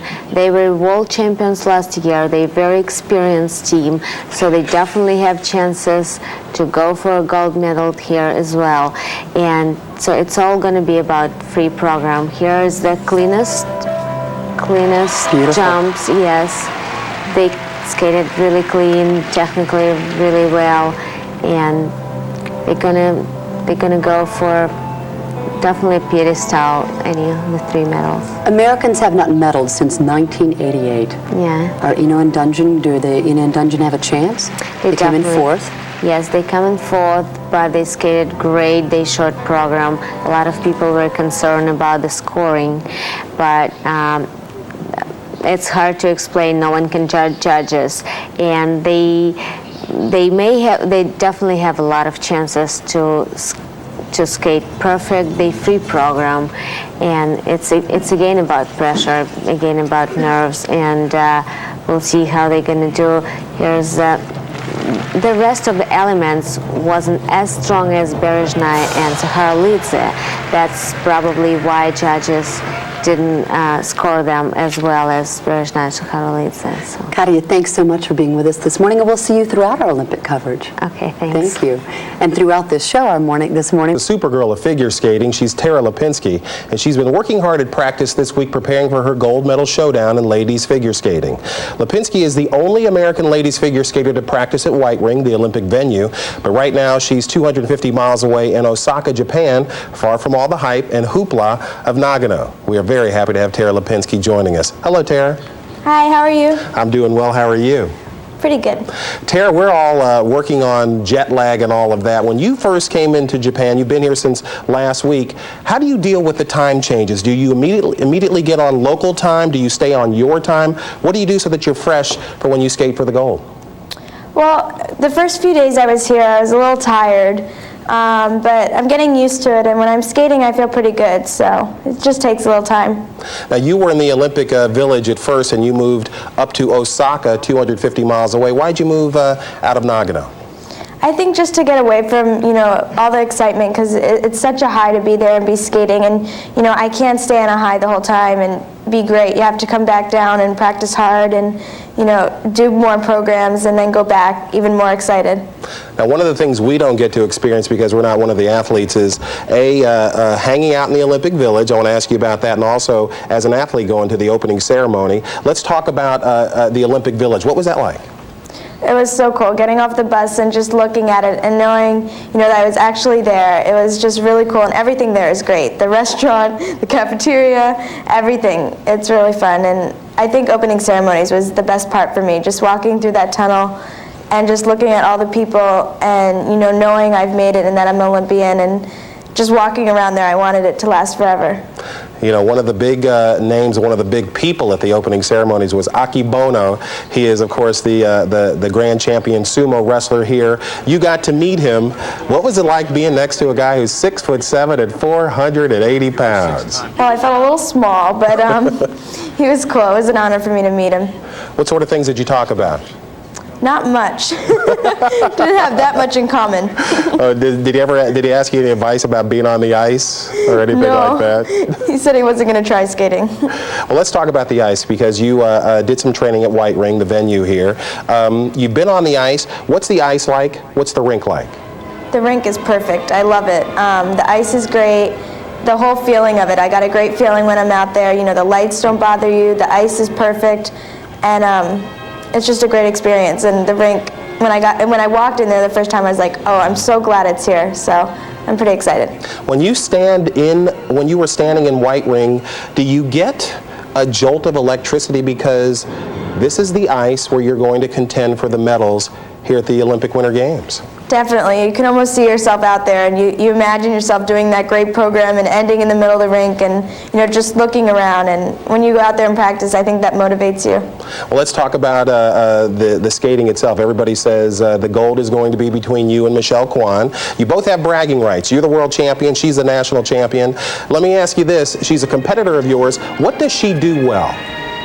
Well, I think we both have like different, you know, aspects to the skating. I think we both have different styles and we have different strengths. And I think for me, at this Olympics, I just have to go out there and do, you know, both the technical and the artistic side that I've been working so hard on. And I think, you know, if that comes out, then that's all I need. Let's go back to a famous story back at the Calgary Olympics in 1988 when you were 5. Your dad built a podium and put it in front of the television. Whenever they had the medal ceremonies, you stood on the podium at the top one where they give the gold. What's it like after dreaming about the Olympics to actually be here? What's the best part? Well, I'm still in shock. I mean, you've been dreaming it for all your life, and then you get here and it's like it's happening and you don't want it to go by so quickly, and you try to like treasure every moment. So I'm just excited to be here, and I want it to last for a long time.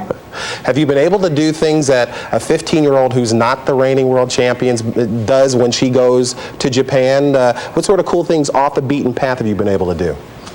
Well, I think mostly when I was in Nagano, just enjoying the Olympic Village and walking around with my friends and just looking around and enjoying it. But, you know, when I'm here in Osaka, we go shopping or, you know, go play games at the Sega City and just have fun. Well, Tara Lipinski, arigato gozaimasu. Thank you very much for being with us, and best of luck in your quest for gold. Thank you. Thank you, Tara. Ingo and Todd Sand are currently in 6th place in figure skating. They trailed the fellow American team of Kyoko and Jason Dungjen, who are in 4th. Now, of course, for many pair skaters, the quest for gold has been a labor of love, but especially so for Mino and Sand. After all, it was love that brought them together. What an Olympic skating trilogy. Though paired with others, they fell in love in Albertville. Well, I think Albertville was a special time for us. We spent a lot of time together, and I think that's kind of where our relationship changed. They were partners in Lillehammer, both on and off the ice. Todd asked me to marry him the day of the short program, and of course I said yes. Now, in Nagano, Jenny Mino and Todd Sand skate an Olympic competition for the first time as husband and wife. I think our relationship does nothing but help us on the ice because we have really good communication and we love skating, and I think we try to express that through our skating. You know, when we're not skating, we try to just be a normal married couple and do normal things around the house. But what happens when you have a lover's spat and you have to go out and you have to skate together and perform? We haven't had too many, we've had nothing but good times, basically. They say it's their passion for skating with each other that keeps them competitive. Knees, knees, knees, knees, knees. Jenny and Todd twice took bronze in the World Championships, and they won the U.S. Nationals 3 years in a row. Then, last month, as they were about to compete for a 4th title, Jenny took a sudden fall that almost ended everything. When I injured my foot at the national championships, it was such a big disappointment for us. We'd been skating so well, and it happened really just on, you know, a very easy thing, and we didn't know the extent of the injury, and we didn't know if we could be put on the Olympic team, so it was just disappointing and really upsetting for us. What followed was high-pressured physical therapy, recovery in a rush. Jenny had just 4 weeks to strengthen her right ankle to prove to the U.S. Figure Skating Association that her injury had healed enough to compete at the Olympic Games. Their ticket to Nagano came down to one successful landing. I am pleased to announce that Jenny Mino and Todd Sand will be representing the United States at the Winter Olympic Games. Of course, I feel a little pain when I land, but That's really, it's no big deal. I think, you know, you kind of, when you get out there and you have the adrenaline, you forget that something hurts. And I think you have to have those down times to really make you stronger and so that you can come back. Ironically, once on the ice at White Ring, it was Todd who had trouble with his footing. He faltered on the triple toe loop. That left the pair in 6th place after the short program.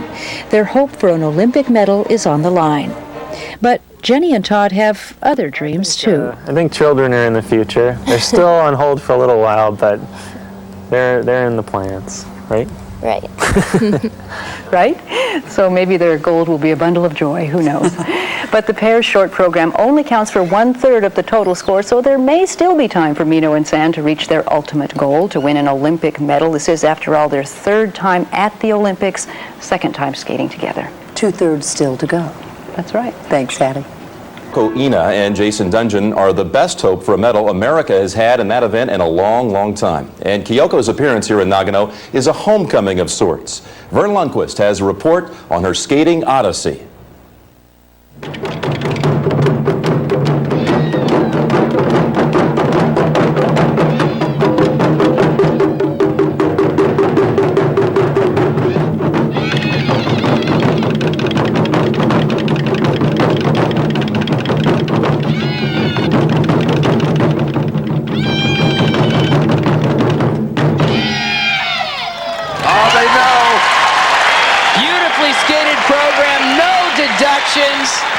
The stage was set, they took advantage of it.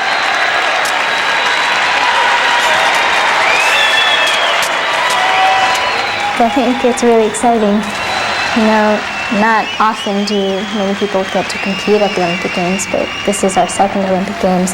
It's also my birth country, and we're representing the United States, which is our home country. We'll have more of a home crowd support, just not only the people in the audience, but the whole country will be behind us because Kyoko's Japanese. Kyoko Ina and Jason Dungjen are the best hope for a medal America has had in that event in a long, long time. And Kyoko's appearance here in Nagano is a homecoming of sorts. Verne Lundquist has a report on her skating odyssey.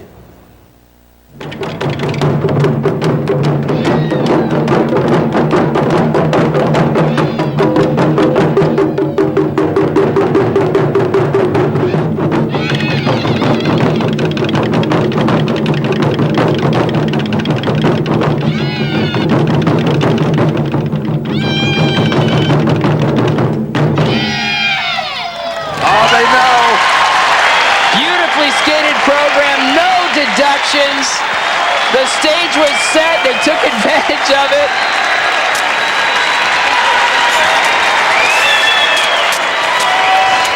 I think it's really exciting. You know, not often do many people get to compete at the Olympic Games, but this is our 2nd Olympic Games. It's also my birth country, and we're representing the United States, which is our home country. We'll have more of a home crowd support, just not only the people in the audience, but the whole country will be behind us because Kyoko's Japanese.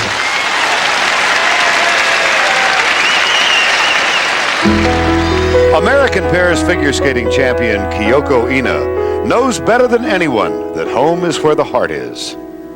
I was born in Japan, and when I was 6 months, my parents moved to New York because my father was transferred for a job. And I've basically lived in the U.S. ever since. Kyoko donned her first pair of skates when she was just 4 years old in the most New York of settings. I want her to see the Christmas tree and take her to the Rockefeller Center, and she wants to skate. So I learned to skate, but I tried to put her on. She already in the rink. Kyoko's mother was a swimmer for Japan, and when Kyoko started to show real promise in local competitions, they decided she should carry on the family tradition and compete for her other home country. I think I was about 12. My parents and my coaches thought it would be a good idea if I competed for Japan because my heritage is from Japan. My mother's entire family competed for Japan. I skated because I loved to skate, and it didn't really matter if I skated in New York, if I skated in Japan or Africa, for all of that matter. For 2 years, Kyoko commuted back and forth between countries, school and practice in the States, competitions in Japan. After traveling back and forth to Japan for about 4 times within 2 months, it was really tiring. And even though I was only 14, I knew this was not enjoyable and this was not what I wanted to do. She also felt uncomfortable with the customs of her new teammates. Kyoko considered quitting altogether, but in the end, Japan's junior champion decided to follow her heart and come home to New York. Taxi! I don't know if it was because I was on the U.S. team that I felt like I was part of a team, but all of a sudden the world just seemed to be so warm. Welcomed by her new old home team, Kyoko developed into a decent single skater, but her breakthrough came 7 years later when, by chance, she met Jason Dungjen. We've sort of gotten together on a professional blind date is how we put it. It's, you know, our coaches put us together. We didn't know what to expect. I didn't know what Jason looked like, skated like, or anything like that. He didn't know anything about me. So a blind date, yeah, but it turned out into a perfect partnership. So. Kyoko and Jason are in position to medal. But before they climb the podium, they'll have to overcome their competitors' great skill and reputation for excellence.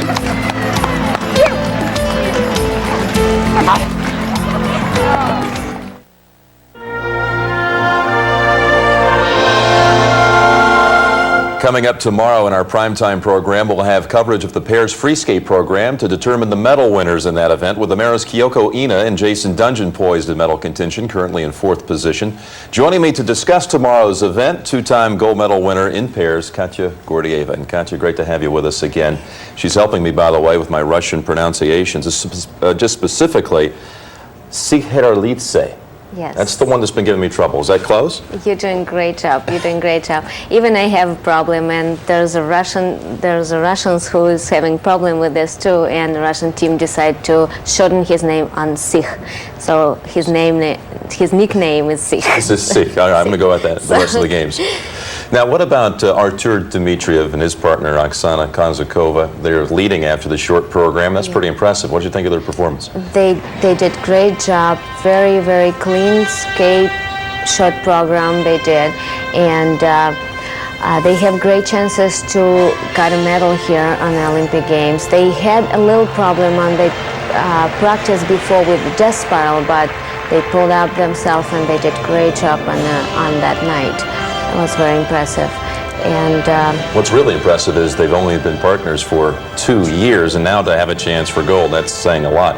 Now, the favorites going in, Bereshnaya and Sich, okay? Yeah. Tell us about their performance the other night. We know they had a problem early. Yes, they've been skating on the practice perfectly, and everyone expected from them no mistakes at all. And unfortunately, he fell from the triple toe, and it's cost them 3rd place.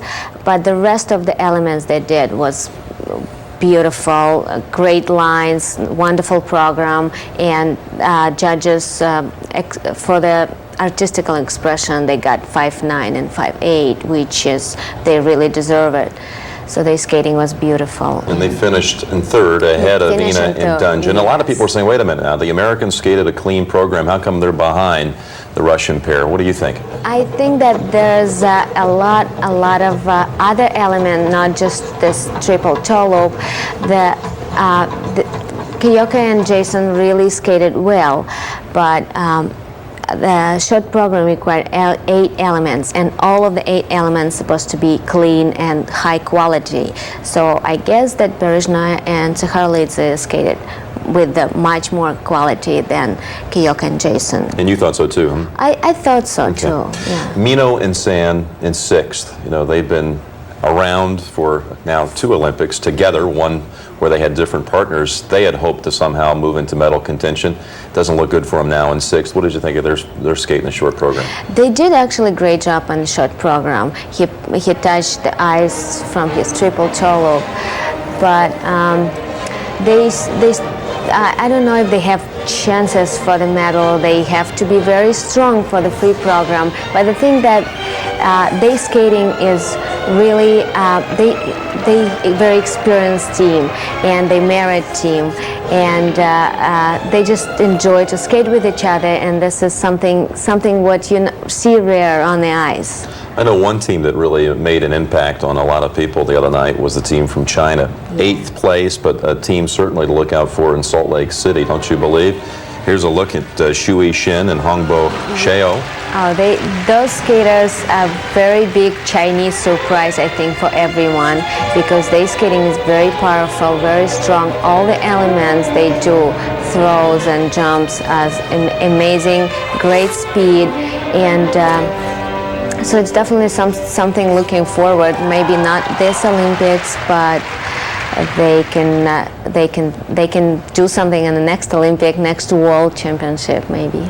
Katia, I'd like to take it back for a moment to 1994 and your free skate with Sargeant, your gold medal performance, and just kind of talk us through it. What were the thoughts for the two of you as you skated to your second gold? Okay, that everyone knows about the pressure you have when you just come on Olympic Games. But since you're on the ice, and especially in this moment when you're on the ice with the person you love, it's just everything stays behind. All the pressure, all the people, all the judges, and this is just you, your partner, your body, and your hope for the good skating. And you just let yourself skate there and enjoy the moment. Definitely brings me a lot of great memories. And I do remember, I feel like it was a month ago or so. How many times have you watched this performance on tape? I watched a lot, but it's always, I never just would take a tape and watch it, because I feel it inside. I just remember it, and even if I close my eyes, I think I remember it. And it's wonderful memories, and from both Olympics.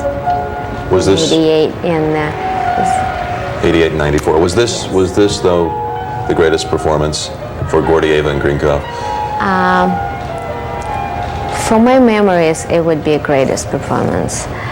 I think in Calgary we skated cleaner, but we never expected to win there.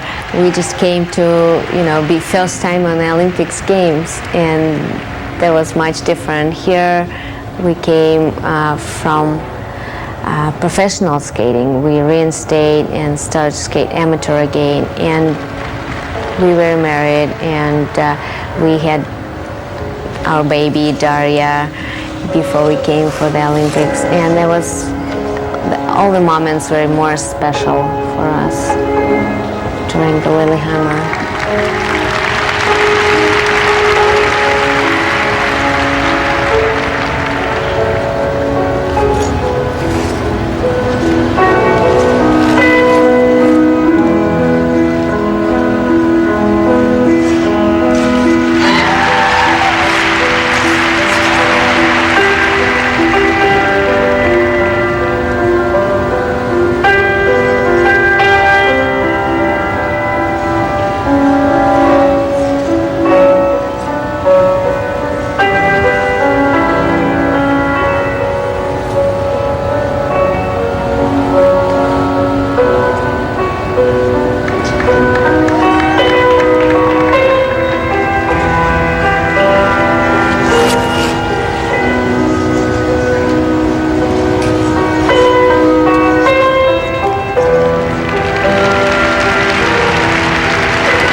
And at that point, what were your thoughts when it ended? When it ended, that was great skating. We did what we wanted to do. Sergey had a little problems on one of his jump, but it didn't mean anything. Just like deep breath and and it's just I don't know. We didn't know yet if it's going to be a gold medal or if it's the best performance or not. But we were just happy that we finished. That we did all our difficult elements, and It was a gold medal performance, and yes, as you said, your greatest memory in skating, and for us, believe me, it's a memory we all treasure too, very much. Katia, thank you. And we'll continue from Nagano with a reminder, pairs free skate tomorrow night in our Olympic primetime coverage.